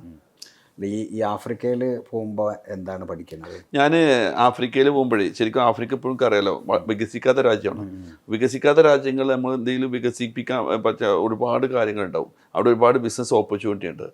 ശരിക്കും എൻ്റെ യാത്ര ആഫ്രിക്ക തുടങ്ങിയപ്പോൾ ഞാൻ ഒരുപാട് എൻ്റെ ബിസിനസ്സിൽ അവിടെയൊക്കെ കുറേ കാര്യങ്ങൾ ചെയ്തിട്ടുണ്ട്. ശരിക്കും ആഫ്രിക്കയിലെ ജനങ്ങളാണ് യഥാർത്ഥ നല്ല സ്നേഹമുള്ളവരെന്ന് എനിക്ക് ആഫ്രിക്കയോട് യാത്ര ചെയ്യുമ്പോൾ മനസ്സിലായി. പല രാജ്യങ്ങളും പലപ്പോഴും പറയുന്നത് ആഫ്രിക്ക മറ്റവരാണ്, പ്രശ്നക്കാരാണെന്ന്. ശരിക്കും അതൊന്നും ഇല്ല. എന്നാൽ നമ്മൾ നോക്കട്ടെ, നമ്മുടെ രാജ്യത്തേക്ക് ഇല്ലല്ലേ. ഒരു കൊല്ലം പോകുന്നുണ്ട്, പാലക്കാട് ഏതൊരു വ്യവസായം കൊണ്ടൊരു കഴുത്തറുത്ത് കൊന്നു, അത് മീഡിയ കണ്ടു. ഈ ഒരു ഇൻസിഡൻ്റ് ആയിരിക്കും ചിലപ്പോൾ ഒരു പക്ഷേ ആഫ്രിക്ക സംഭവിച്ചിട്ടുണ്ടാവുക. ഇപ്പം നമ്മുടെ നാട്ടിലേക്ക് ഉണ്ടോ? അവർ എന്ന് പറഞ്ഞാൽ അവർ അവകാശമായിട്ടാണ് എന്ത് ചെയ്യുന്നത്, അവർ ചെറിയ കക്കലൊക്കെ കാണിക്കുന്നത്. കാരണം അവർക്ക് ഒരു നേരത്തെ ഭക്ഷണത്തിന് പൈസ ഇല്ലെങ്കിൽ എന്ത് ചെയ്യും, പൈസ ഉള്ളവർക്ക് എന്തെങ്കിലും അത് അവരെ കൊന്നിട്ട് പിടിച്ചിട്ടൊന്നുമല്ല. ചിലപ്പോൾ അവർ എന്തെങ്കിലും അവർക്ക് ഭക്ഷണത്തിന് വേണ്ടിയല്ല അവർ ചെയ്യുന്നത്. അത് തെറ്റല്ലാന്ന് അവരുടെ സമൂഹത്തിൽ നിന്ന് നമുക്ക് അവിടെ പോയപ്പോൾ മനസ്സിലാക്കിയെടുക്കുന്നത്. ഇപ്പം യാത്രയിൽ നിന്നൊക്കെ മനസ്സിലാക്കിയ ഒരു മനുഷ്യത്വപരമായ സന്ദേശം എന്താ? അപ്പം നിങ്ങൾ 84 രാജ്യത്ത് പോയി, ഇവിടെയൊക്കെ മനുഷ്യൻ ഒരുപോലെയാണെന്നാണോ? മതം, ഈ മതപരമായ കാര്യങ്ങൾ ചോദിക്കാം. ഇപ്പം ഇങ്ങനെ കുറേ യാത്ര ചെയ്തല്ലോ, ഈ മുസ്ലിങ്ങളിൽ നിങ്ങൾ ഏത് ഗ്രൂപ്പാണ്? അറിയാൻ വേണ്ടി ഒരു കൗതുകം ഉണ്ടാവുമല്ലോ, എന്താണ് നിങ്ങളെ മതത്തെക്കുറിച്ച്? ഒരിക്കലും പറഞ്ഞില്ല, കാരണം ഞങ്ങൾ കച്ചവടക്കാരാണ്. അതിന് നമ്മളൊരു കുറച്ച് യൂസുഫിക്കാനൊക്കെ പോലൊക്കെ ആവണം. കാരണം എന്താ വെച്ചാൽ മൂപ്പര് ആ കാര്യത്തിലൊക്കെ വളരെ കൃത്യമായിട്ടുള്ള നിലപാട് പേഴ്സണൽ ഉണ്ടെങ്കിൽ അത് പറയില്ല. കാരണം നമുക്ക് എല്ലാവരും വേണം. ഞാൻ എല്ലാ മതസ്ഥരും ഒരേപോലെ കൊണ്ടുപോകുന്നുണ്ട്, ഒരേപോലെ കാണുന്നുണ്ട്. മാക്സിമം അവരൊക്കെ ഹാപ്പി ആക്കാനും ശ്രമിക്കുന്നുണ്ട്. കാരണം അതില്ലെങ്കിൽ നമ്മൾ കച്ചവടക്കാരൻ ഒരു ഭാഗത്ത് ഒരു പൊളിറ്റിക്സിലായാലും അതിലായാലും നമ്മളെന്തില്ല റിവീൽ ചെയ്യില്ല, ചെയ്യാൻ പറ്റൂല. ഇല്ല, അതാണ്. പക്ഷേ മതങ്ങളെ കുറിച്ച് ഇപ്പൊ ഈ യാത്രകളിലൊക്കെ മതങ്ങളെ കുറിച്ച് മനസ്സിലാക്കിയ എന്താ? ശരിക്കും നമുക്കറിയാം യൂറോപ്യൻ രാജ്യങ്ങളിലൊക്കെ അവർ മതത്തിൽ നിന്ന് കുറെ വിട്ടിട്ടാണ് നിൽക്കുന്നത്. അവർ മതങ്ങളോട് താല്പര്യം കുറവ്. നോർവേയിലൊക്കെ വളരെ കുറവാണ്. അതെ. അതുപോലെ തന്നെ ചില രാജ്യങ്ങളിൽ തിരിച്ചു വരുന്നതുണ്ട്. ഇപ്പോൾ പല രാജ്യങ്ങളും ഇപ്പോൾ യൂറോഷ്യൻ രാജ്യങ്ങളിൽ പോയപ്പോൾ കുറേയൊക്കെ അവർക്ക് മാറ്റങ്ങളുണ്ട്. കാരണം റഷ്യ മാറി വന്നപ്പോൾ ഉണ്ടാകുന്ന കുറേ മാറ്റങ്ങൾ ഇപ്പോൾ വരുന്നേ ഉള്ളൂ. കാരണം മതത്തിലേക്ക് വരുന്നേ ഉള്ളൂ അവർ. കസാക്കിസ്ഥാൻ ആയാലും അപ്പോൾ തന്നെ അങ്ങനത്തെ രാജ്യങ്ങൾ. പിന്നെ ഇപ്പോൾ ആഫ്രിക്കൻ രാജ്യങ്ങളിലൊക്കെ ഞാൻ ഒരു വീട്ടിൽ പോയി, രസമുണ്ട്. എനിക്ക് തോന്നുന്നത് റുവാണ്ടയിൽ ഒരു വീട്ടിൽ പോയി. അപ്പോൾ ലുക്മാൻ എന്ന് പറഞ്ഞാൽ അവിടുത്തെ മകനാണ് ഞങ്ങളെ ക്ഷണിച്ചത്. വീട്ടിൽ പോയപ്പോൾ അമ്മയുടെ പേര് ലൂയിസ് എന്തോ പേര്. അപ്പോൾ ഞാൻ ചോദിച്ചാൽ എന്താ പേര്? എൻ്റെ അമ്മ ക്രിസ്ത്യാനിയാണ്. അപ്പോൾ ഉപ്പ മുസ്ലിമാണ്. മക്കളാ, ഞാൻ മുസ്ലിമാണ്, എൻ്റെ പെങ്ങള്. ഭയങ്കര സൗഹൃദം. ഒരു വീട്ടിൽ തന്നെ ഒരാൾ നിസ്കരിക്കുമ്പോൾ ഒരാൾ അതിന് പോകുന്നത്. പക്ഷെ അവർ ഭയങ്കര ഫ്രണ്ട്ലിയാണ്. നടക്കുകയില്ല, ഇല്ല. ഇനിയിപ്പോൾ അവൻ മുസ്ലിമാണ്, അവൻ ചിലപ്പോൾ ഒരു ക്രിസ്ത്യാനി കുട്ടീനെ കല്യാണം കഴിക്കുക, അതൊന്നും പ്രശ്നമേ ഇല്ല. മതത്തിൽ നമ്മളെ നാട്ടിൽ കാണുന്ന ഒരു പ്രശ്നമൊന്നും അവിടെ കാണില്ല. അവർ ഫ്രണ്ട്ലിയാണ്. അത് ഭയങ്കര അത്ഭുതപ്പെടുത്തി. കാരണം അത് എല്ലാ രാജ്യങ്ങളിലും അങ്ങനെയൊക്കെ തന്നെയാണ്. പക്ഷേ നമ്മുടെ നാട്ടിൽ മാത്രമാണ് ഈ മതത്തിൻ്റെ പേരുമായിട്ട് ഒരുപാട് പ്രശ്നങ്ങൾ ഉണ്ടാകുക. ഞാൻ ഇപ്പൊ അങ്ങനെ കല്യാണം കഴിക്കാൻ പറയല്ലോ, ഞാൻ സപ്പോർട്ടീവ് അല്ലട്ടോ ഞാൻ പറഞ്ഞത്. ഞാൻ എന്നെ ക്ഷണിച്ചപ്പോ അങ്ങനെ കൗതുകം തോന്നിയിട്ട് അവരോട് ചോദിച്ചതാണ്. അവരൊക്കെ ഭയങ്കര ഇതായിട്ട്. അപ്പോൾ പറയുന്നത് ഒരു വീട്ടില് നിസ്കരിക്കും, അപ്പോൾ അപ്പുറത്ത് അവരിന്നിട്ട് പ്രാർത്ഥിക്കുന്നുണ്ടാവും. ഒന്നും വിഷയമില്ല. അപ്പോൾ ഈ യാത്രകളിൽ നിന്ന് പിന്നെന്താ പഠിക്കുന്നത് ബിസിനസ് അല്ലാതെ? നമുക്കൊരു മനുഷ്യത്വം കിട്ടുന്ന കുറേ രാജ്യങ്ങളുണ്ട്. ശരിക്കും ബിസിനസ്സിലപ്പുറം നമ്മുടെ മനസ്സിൽ ഒരുപാട് സാധനങ്ങൾ, ഇപ്പോൾ ഒരു യഥാർത്ഥ മനുഷ്യത്വ സ്നേഹങ്ങളുണ്ടല്ലോ.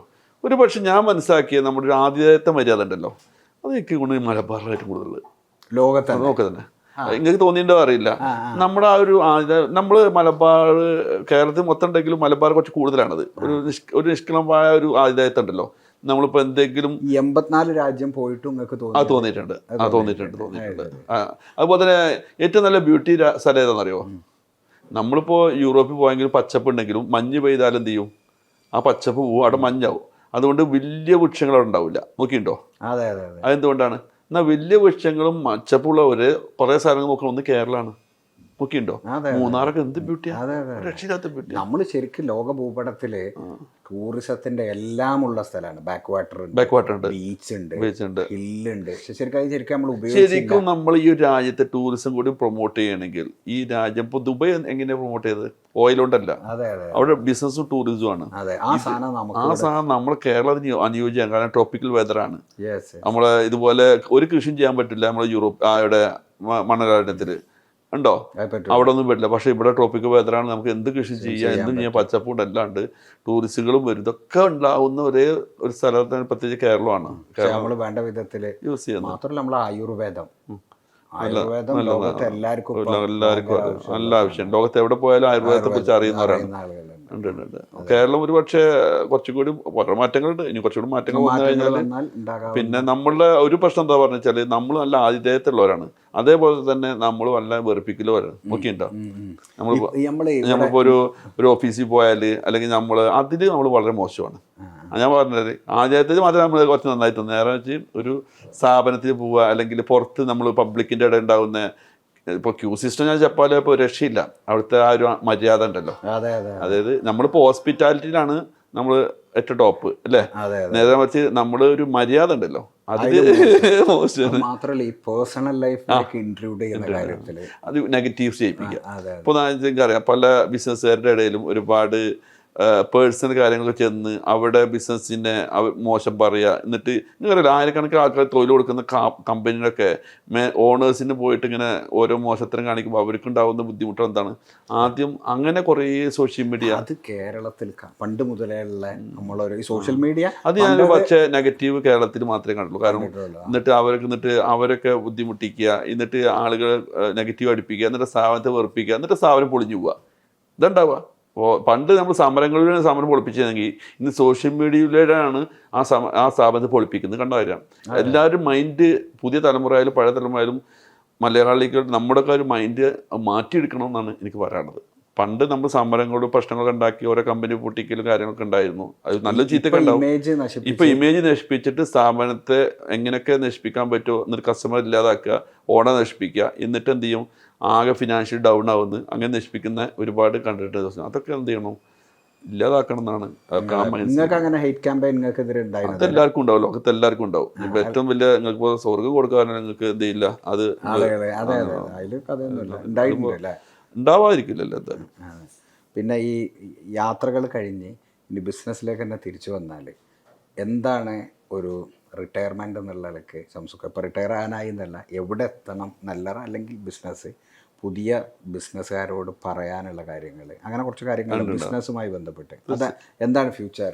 തീർച്ചയായിട്ടും ഇപ്പോൾ ഞാൻ 33 വർഷമായിട്ടായി ദുബായിൽ എന്ന് പറഞ്ഞു. ഞാൻ ഇപ്പോഴൊന്നും റിട്ടയർ ചെയ്യില്ല. നമ്മൾ മരിക്കുന്നവരെ ഞാൻ എന്ത് ചെയ്യില്ല. റിട്ടയർ എപ്പോൾ ചെയ്യുന്നോ അന്ന് നമ്മൾ ജീവിതം പോയി എന്നതിൻ്റെ അർത്ഥം. ചുരുക്കന്മാർ മരണത്തിലേക്ക് പോകുക എന്നുള്ളതാണ്. നമ്മളിപ്പോൾ റിട്ടയർ ചെയ്ത് തന്നെ പിന്നെ നമ്മൾ ഓരോ ദിവസം കാത്തിരിക്കണം എന്ന് മരിക്കണം എന്നുള്ളത് അല്ലേ, പാടില്ലെന്ന് എനിക്കറിയാം. യൂസ്വലിക്ക് ഒരു പക്ഷേ അങ്ങനെ തന്നെയാണ്. റിട്ടയർ എന്ന് ഉദ്ദേശിച്ചാൽ അങ്ങനല്ല, അതൊക്കെ വിട്ട് നമുക്കൊന്ന് ഫ്രീ ഫ്രീ ആകുമ്പോഴത്തെ പ്രശ്നം അറിയോ, മൈൻഡിലേക്ക് വീണ്ടും എന്ത് ചെയ്യണം ഓരോ പ്രശ്നങ്ങളും ഓർമ്മകളും. ഒറ്റ കാര്യം നിങ്ങൾ വലിയപ്പോൾ അത് 4 കുട്ടികളുണ്ട്, പേരക്കുട്ടികൾ. അത് ആൾക്കാർ ഇപ്പൊ നിങ്ങളെ കണ്ടാത് പറയില്ല. അല്ല പറയരുത്, നമ്മളെ യുവത്വം നമ്മൾ നിലനിർത്തുന്നുണ്ടല്ലോ. നമ്മളിപ്പോഴും ഞാൻ നേരത്തെ പറഞ്ഞ പന്ത് കളിക്കുന്നുണ്ടല്ലോ. കഴിഞ്ഞ ദിവസം എൻ്റെ ഒപ്പം യൂസുഫ് ഉണ്ടായിരുന്നു, യൂസുഫ് ഭായ് പെർഫ്യൂമിന്റെ. അപ്പം മുപ്പൊരു അറിയാലോ നല്ല അത്യാവശ്യം പ്രായമുണ്ട് എന്നാ, പക്ഷെ മുപ്പൊരു ഡ്രസ് കോഡ് കണ്ടിട്ടോ. അപ്പൊ ഞാൻ എയർപോർട്ടിൽ നിന്ന് ഇറങ്ങിയേക്ക് ഒരാള് കള്ളിത്തുണി എടുത്ത് മടക്കുത്തി തലയിൽ കെട്ടി ഒരു ബനി ഒരു വെള്ള കുപ്പായം മടക്കി വെച്ചിട്ടുണ്ട്. യൂസുഫയോട് പറഞ്ഞ് ഞാനുങ്ങളൊക്കെ ഇതേപോലെ നടക്കേണ്ടിയിരുന്നത്, പക്ഷെ നമ്മൾ നടക്കുന്ന അപ്പോൾ ഉപരിന്ന് ചിരിക്കുകയാണ് നമ്മള്. അപ്പൊ നമ്മൾ ഒരാളുടെ പ്രായം കുറക്കുന്നു വലുതാക്കുന്നൊക്കെ അവരുടെ ഡ്രസ് കോഡ് വലിയ ഘടകമാണ്. ഒക്കെ ഉണ്ടാ ആറ്റിറ്റ്യൂഡ്, ഡ്രസ് കോഡ് പറഞ്ഞ ആറ്റിറ്റ്യൂഡ് ആണല്ലോ. പിന്നെ നിങ്ങൾക്ക് ഉണ്ടാകുന്ന ഒരു വേൾഡ് വ്യൂ എന്നൊക്കെയാണ് അത് രൂപപ്പെടുന്നത്. അപ്പം അടുത്തൊന്നും വല്യാപ്പായിണെന്നുള്ള ആൾക്കാർ അറിയട്ടെ അല്ലേ? ഓക്കെ. പിന്നെ അത് കഴിഞ്ഞിട്ട് ഇനിയിപ്പോൾ ഇതിനെ എവിടെ എത്തിക്കണം എന്നാണ് കരുതുന്നത്? നമ്മളെന്തായാലും ഇപ്പോഴത്തെ തലമുറ നമുക്കറിയാം, ഒരു ഏത് ബിസിനസ് ആയാലും 1 or 2 തലമുറ കഴിഞ്ഞാൽ പോവുകയാണ്. എനിക്കറിയാലോ അങ്ങനെ അപൂർവം ബ്രാൻഡുകളെ ഉണ്ടായിട്ടുള്ളൂ ലോകത്തിൽ. അപ്പോൾ അത്തരം ഇതിലേക്ക് എത്താതെ ഇന്റെ തലമുറ കഴിഞ്ഞാൽ നല്ലൊരു അവസാനിക്കുക അങ്ങനത്തെ അല്ലാത്ത ഇതാണെങ്കിൽ ഇതിന് നല്ല സിസ്റ്റം വേണം. അതിന് സിസ്റ്റം ഉണ്ടാക്കുകയാണെങ്കിൽ നല്ല എന്താ പറയുക എഫേർട്ട് വേണം. ആ എഫേർട്ടാണ് ചെയ്തുകൊണ്ട് അതിൻ്റെ കൂടെ തന്നെ ഞങ്ങൾ എല്ലാവരും ലക്ഷ്യം പോലെ തന്നെ IPOക്ക് പോവുക. IPOക്ക് പോകുമ്പോഴാണ് അത് സിസ്റ്റം വരുള്ളൂ. അല്ലെങ്കിൽ നമ്മൾ എത്ര സിസ്റ്റം ചെയ്താലും അത് നമുക്കൊരു പറയാറാണ്ടാവും. നമ്മൾ പോയിട്ട് ഇപ്പോൾ എന്നോട് പറയാണ് ഇന്നൊരാളോട് പണിക്ക് വെക്കോ, അല്ലെങ്കിൽ ഇന്ന ആൾക്ക് എന്ത് സഹായം കൊടുക്കോ, ഇതൊക്കെ നമ്മൾ എന്ത് ചെയ്യും, നേരിട്ട് ചെയ്യാണ്. അതിന് സിസ്റ്റം വരുമ്പോൾ അതിനൊക്കെ സിസ്റ്റം കാരണം അതില്ലെങ്കിൽ എന്ത് ചെയ്യണം, ഇതൊക്കെ നമുക്കൊരു സമയം വരെ വരുള്ളൂ. പിന്നെ ഈ സിസ്റ്റം സ്ട്രിക്റ്റ് ആവണമെങ്കിൽ ഇതുപോലെ IPOക്ക് പോകുമ്പോൾ അവരുടെ എല്ലാത്തിനും അവരുടെ പെർമിഷൻ കാരണം എടുക്കുമ്പോൾ നമ്മൾ പേഴ്സണൽ എന്ത് ചെയ്യും, ഒരു സ്റ്റാൻഡേർഡിലേക്കും സിസ്റ്റത്തിലേക്കും പോകും. അല്ലെങ്കിൽ നമ്മൾ മരിക്കുന്ന നേരെ നമ്മുടെ സ്വഭാവം ഉണ്ട്, അത് വെച്ചേ പോകുള്ളൂ. അപ്പോൾ നമുക്ക് സ്വഭാവം ആണെങ്കിൽ നമുക്ക് സിസ്റ്റം ആണെങ്കിൽ ഇതുപോലെ വലിയ ഓപ്പർച്യൂണിറ്റിയിലേക്കും അതുപോലെ തന്നെ IPOക്കും പോകണം. അപ്പോൾ എത്ര സമയം കൊണ്ട് IPOയിൽ പോകണം? 2030 നമ്മൾ പ്ലാൻ ചെയ്യുന്നുണ്ട്. അഡ്രസ്സിലാണ് ആദ്യം പ്ലാൻ ചെയ്യുന്നത്. അത് 2030 പ്ലാൻ ചെയ്യുന്നത്. ഞങ്ങൾ ഏകദേശം 100 ഔട്ട്ലെറ്റും വലിയ ടേൺ ഓവറിലേക്ക് എത്തുമ്പോൾ പോകുന്നുള്ളതാണ്. അപ്പോൾ സാധ്യമാവട്ടെ. ആദ്യമായിട്ട് പിന്നെ അത് കഴിഞ്ഞ് അതാണ് ഇപ്പോൾ ഒരു ഫ്യൂച്ചർ പ്ലാൻ. ഇനി പുതിയ ആളുകളോട് ഇപ്പോൾ എല്ലാവരും നിങ്ങളെ ഇൻ്റർവ്യൂ എന്തിനേക്കാൾ ആൾക്കാർ കാണുക, നിങ്ങളെ പാട്ടിനെ കുറിച്ച് കേൾക്കാനല്ല. ആരാണ് ഷംസുക്ക, എന്താണ് ഇയാളെ ബിസിനസ് സീക്രട്ടുകൾ, എന്താണ് പറയാനുള്ളത്, അതാണ് ഇനി കാര്യമായിട്ട് കിട്ടേണ്ടത്. അതിലാണ് നമ്മളെ ഫോക്കസ്. എന്താണ് ഈ പുതിയ ഇപ്പോൾ ബിസിനസ്, ഇപ്പോൾ ഞാനൊക്കെ ബിസിനസ് ചെയ്യുന്ന ആളുകളാണ്, ഞങ്ങളോടൊക്കെ എന്താ പറയാനുള്ളത്?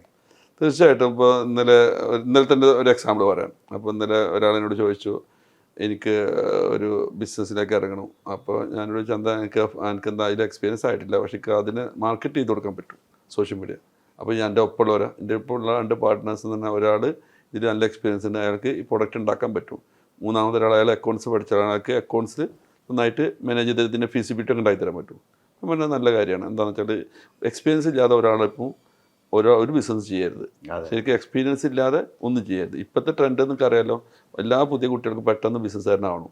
ഒരു എക്സ്പീരിയൻസ് ഉണ്ടാവല്ലോ. എക്സ്പീരിയൻസ് ഇല്ലാതെ ബിസിനസ് തുടങ്ങി കഴിഞ്ഞാൽ എവിടെയെങ്കിലും ഒന്ന് പൊട്ടും, ഉറപ്പാണ്. ഏതെങ്കിലും ഒരു മേഖല പൊട്ടും. അപ്പോൾ ഇപ്പോഴത്തെ തന്നെ എല്ലാവരും ശക്തി ഒറ്റയ്ക്കൊരു ബിസിനസ് തുടങ്ങിയ പകരം കൂട്ടായിട്ട് തുടങ്ങുക, അതിനൊരു സിസ്റ്റം ഉണ്ടാക്കുക, അതിനൊരു എഗ്രിമെൻ്റ് ഉണ്ടാക്കുക. ആ രീതിയിൽ സക്സസ് ആവും. ഇപ്പോൾ ഒരാൾ പ്രൊഡക്ഷനിൽ അല്ലെങ്കിൽ ആ രീതിയിൽ എക്സ്പേർട്ടുള്ള ഒരാൾ വന്നു കഴിഞ്ഞാൽ മാർക്കറ്റിംഗ് സൈഡിൽ എക്സ്പേർട്ടുള്ള ആൾ അതിൽ ഉപയോഗിക്കാം. പിന്നെ മറ്റൊരാൾ അത് അക്കൗണ്ട്സും കാര്യങ്ങളും ഇതൊക്കെ ചെയ്യാം. അങ്ങനെ എല്ലാ മേഖലയിൽ നിന്നുള്ള പാർട്ട്നേഴ്സ് വെച്ചിട്ട് ഒരു ബിസിനസ് തുടങ്ങുമ്പോൾ 100% സക്സസ് ആവും.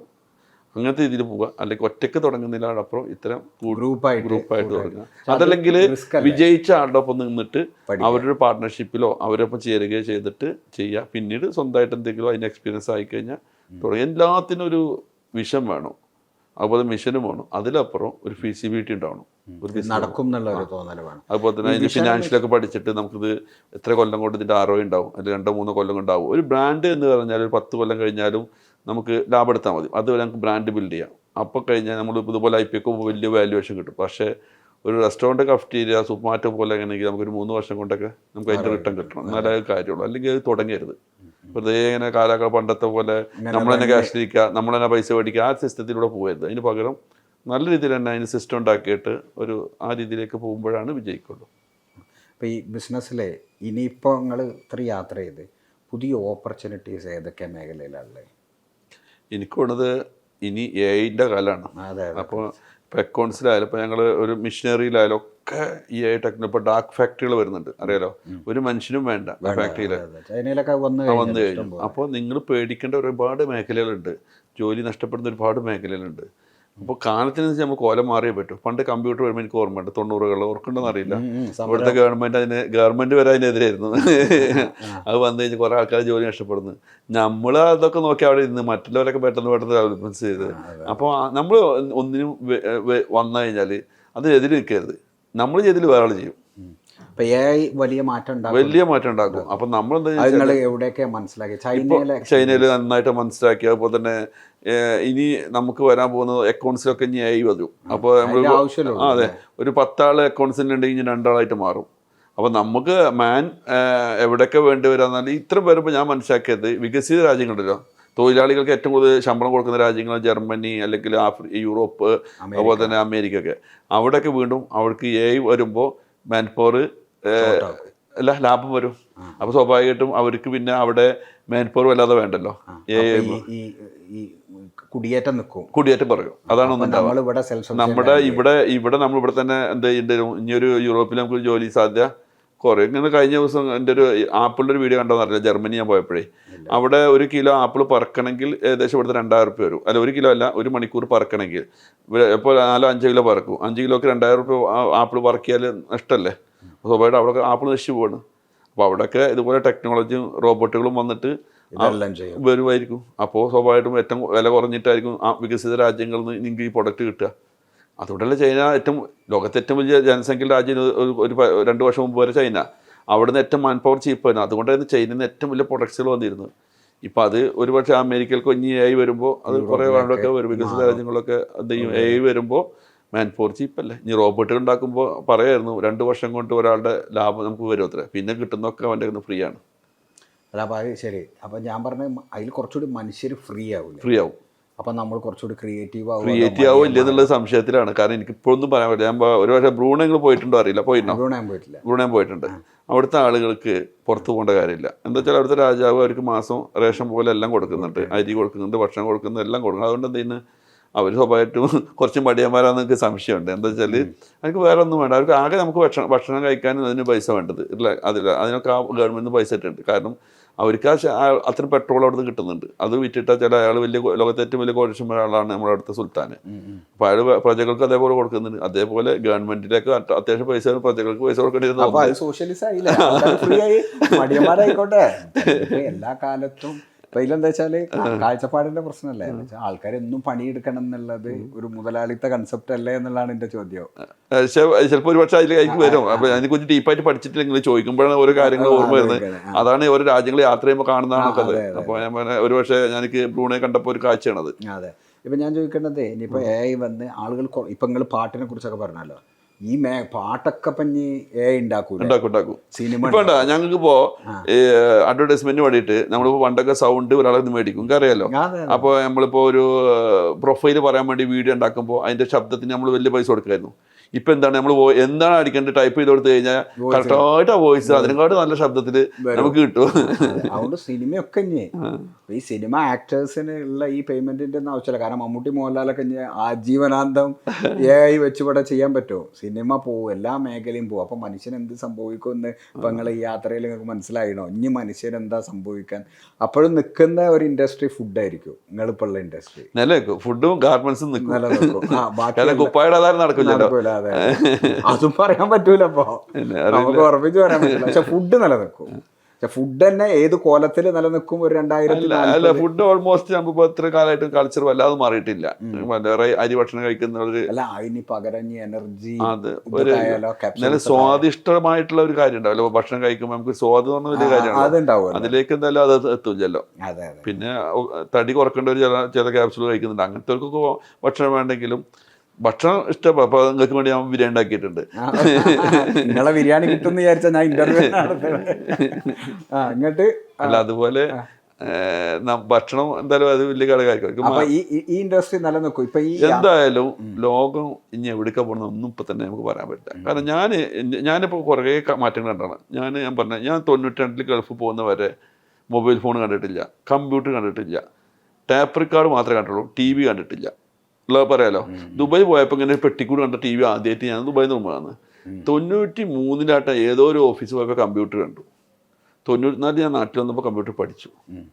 ഫോൺ ആദ്യമായിട്ട് മൊബൈൽ ഫോണാണ് 96 അത് ഒരാളുടെ പേജറായിരുന്നു, അത് നാട്ടിലില്ല. ഇങ്ങനെ ഓരോ ടെക്നോളജി ഞാൻ മാറുന്നതാണ്. നമ്മൾ ചെറുപ്പത്തിൽ നമ്മൾ ഫോണ് കയ്യിൽ പിടിച്ച ഫോണിൻ്റെ ചിന്തിക്കാൻ പോലും പറ്റിയിട്ടില്ല. നമുക്ക് ടെലിവിഷൻ ഇങ്ങനെ ചിത്രങ്ങൾ ലോകത്തുനിന്ന് വീഡിയോയിൽ അല്ലെങ്കിൽ കാണാൻ പറ്റും. ഞാൻ എൻ്റെ ഭാര്യ പറഞ്ഞിട്ടാ, നിങ്ങൾ അതിൽ കുറച്ചുകൂടി അപ്ഡേറ്റഡ് ആണ്. അത് കഴിഞ്ഞിട്ട് ഇതേപോലെ എന്താ പറയുക, ഫോൺ പിടിച്ച് നടക്കുക, ഇതുപോലെ ഒരുപാട് അപ്ഡേഷൻ. അപ്പോൾ തന്നെ വീഡിയോ കൂടി നമുക്ക് അങ്ങോട്ട് ഫോൺ വിളിച്ച് സംസാരിക്കാൻ പറ്റുന്ന നമുക്ക് ചിന്തിച്ചിട്ടില്ല. ഇങ്ങനെ ചിന്തിക്കാത്ത ഓരോ കാര്യങ്ങൾ വരുന്നു. ഇനിയിപ്പോൾ എയർ ടാക്സി വരുന്നു, ആകാശത്ത് കൂടി. അതിൻ്റെ മനസ്സിൽ പണ്ട് ഞാൻ ആലോചിച്ചിട്ടേ, ഇപ്പോൾ ഓരോരുന്ന് കയറുക, എന്നിട്ട് ഇങ്ങനെ പൊന്തുക, എന്നിട്ട് അവിടെ ഇറങ്ങുക, അങ്ങനത്തെ ടാക്സി ഉണ്ടാവില്ല. ഞാൻ പണ്ട് അതൊക്കെ വന്നു തുടങ്ങി. ഇനി അതുപോലെ എന്തായിരിക്കും മാറ്റം നമുക്ക് ചിന്തിക്കാൻ പറ്റാത്ത മാറ്റങ്ങളാണ് ഓരോ. ഞാൻ 30 വർഷം കൂടി ഇത്ര മാറ്റം വന്നു. അപ്പം ഞാൻ അടുത്ത 30 വർഷം എന്തായിരിക്കും ചിന്തിക്കാൻ പറ്റാത്ത, ചിലപ്പോൾ നമ്മളൊരു പക്ഷേ ഒരിക്കലും ചിന്തിക്കാൻ പറ്റാത്ത ഒരുപാട് മാറ്റങ്ങൾ വരും. അപ്പം മാറ്റങ്ങളൊക്കെ നമ്മൾ അധീനമാവുക, അതൊക്കെ വിശ്വസിച്ചേ പറ്റും. കാരണം ഞാൻ വിശ്വസിക്കാൻ പറ്റാത്ത ഒരുപാട് വിശ്വസിച്ചു എനിക്ക് എൻ്റെ ലൈഫിൽ. അതുപോലെ നിങ്ങൾക്ക് ഇനി വിശ്വസിച്ചേ പറ്റുള്ളൂ. ചിന്തിക്കാൻ പറ്റാത്ത വിശ്വസിച്ചേ പറ്റുള്ളൂ. അത്രയും വരും. ടെക്നോളജി അങ്ങനെയാണ്. അപ്പോൾ നമ്മൾ പറഞ്ഞു വന്നത്, ഇനിയിപ്പോൾ AI വരുമ്പോഴും നിലനിൽക്കുന്ന ബിസിനസ് ഇതായിരിക്കും. അത് നമ്മൾ വിശ്വസിക്കില്ല, സാധ്യത.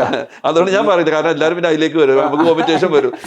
ഞാൻ പറയുന്നത് ഈ യാത്രകളിലെ ഇപ്പം ഞാൻ പറഞ്ഞ വെച്ചാൽ ഇപ്പോൾ ഫ്രൂട്ട്, പച്ചക്കറി, എല്ലാ നിങ്ങൾക്ക് ഒരു ചെറിയ സെഗ്മെന്റ് അല്ലല്ലോ, എന്തോരം മേഖലകളുണ്ട്, ആളുകൾ വരട്ടെ. നമ്മളെ ചോദ്യം, ഈ യാത്രകളിൽ ഇപ്പോൾ 84 രാജ്യങ്ങളിൽ പോയിട്ടുണ്ട്, ഈ യാത്രകളിൽ ഈ എക്സ്പോർട്ടിങ് ആൻഡ് ഇമ്പോർട്ടിങ്ങിന്റെ ഒരു സാധ്യതകൾ എവിടുന്നൊക്കെ എന്തൊക്കെ കൊണ്ടുവരാം, 100% അതെന്തൊക്കെയാ ഒന്ന് കുറച്ച്. അത് ഞാൻ പറഞ്ഞാൽ ഇപ്പോൾ നമുക്ക് പല രാജ്യങ്ങളുണ്ട്. ഇപ്പോൾ ഉദാഹരണമായിട്ട് മൗറീഷ്യസ് പോയി, അവിടെ നോക്കിയപ്പോൾ ഏകദേശം മൗറീഷ്യസ് വന്നിട്ട് അതെ എനിക്കറിയില്ല, അവിടെ ഒരു സാധനം ഉണ്ടാക്കുന്നില്ല, ഒക്കെ ഇമ്പോർട്ടൻ്റ് ആണ്.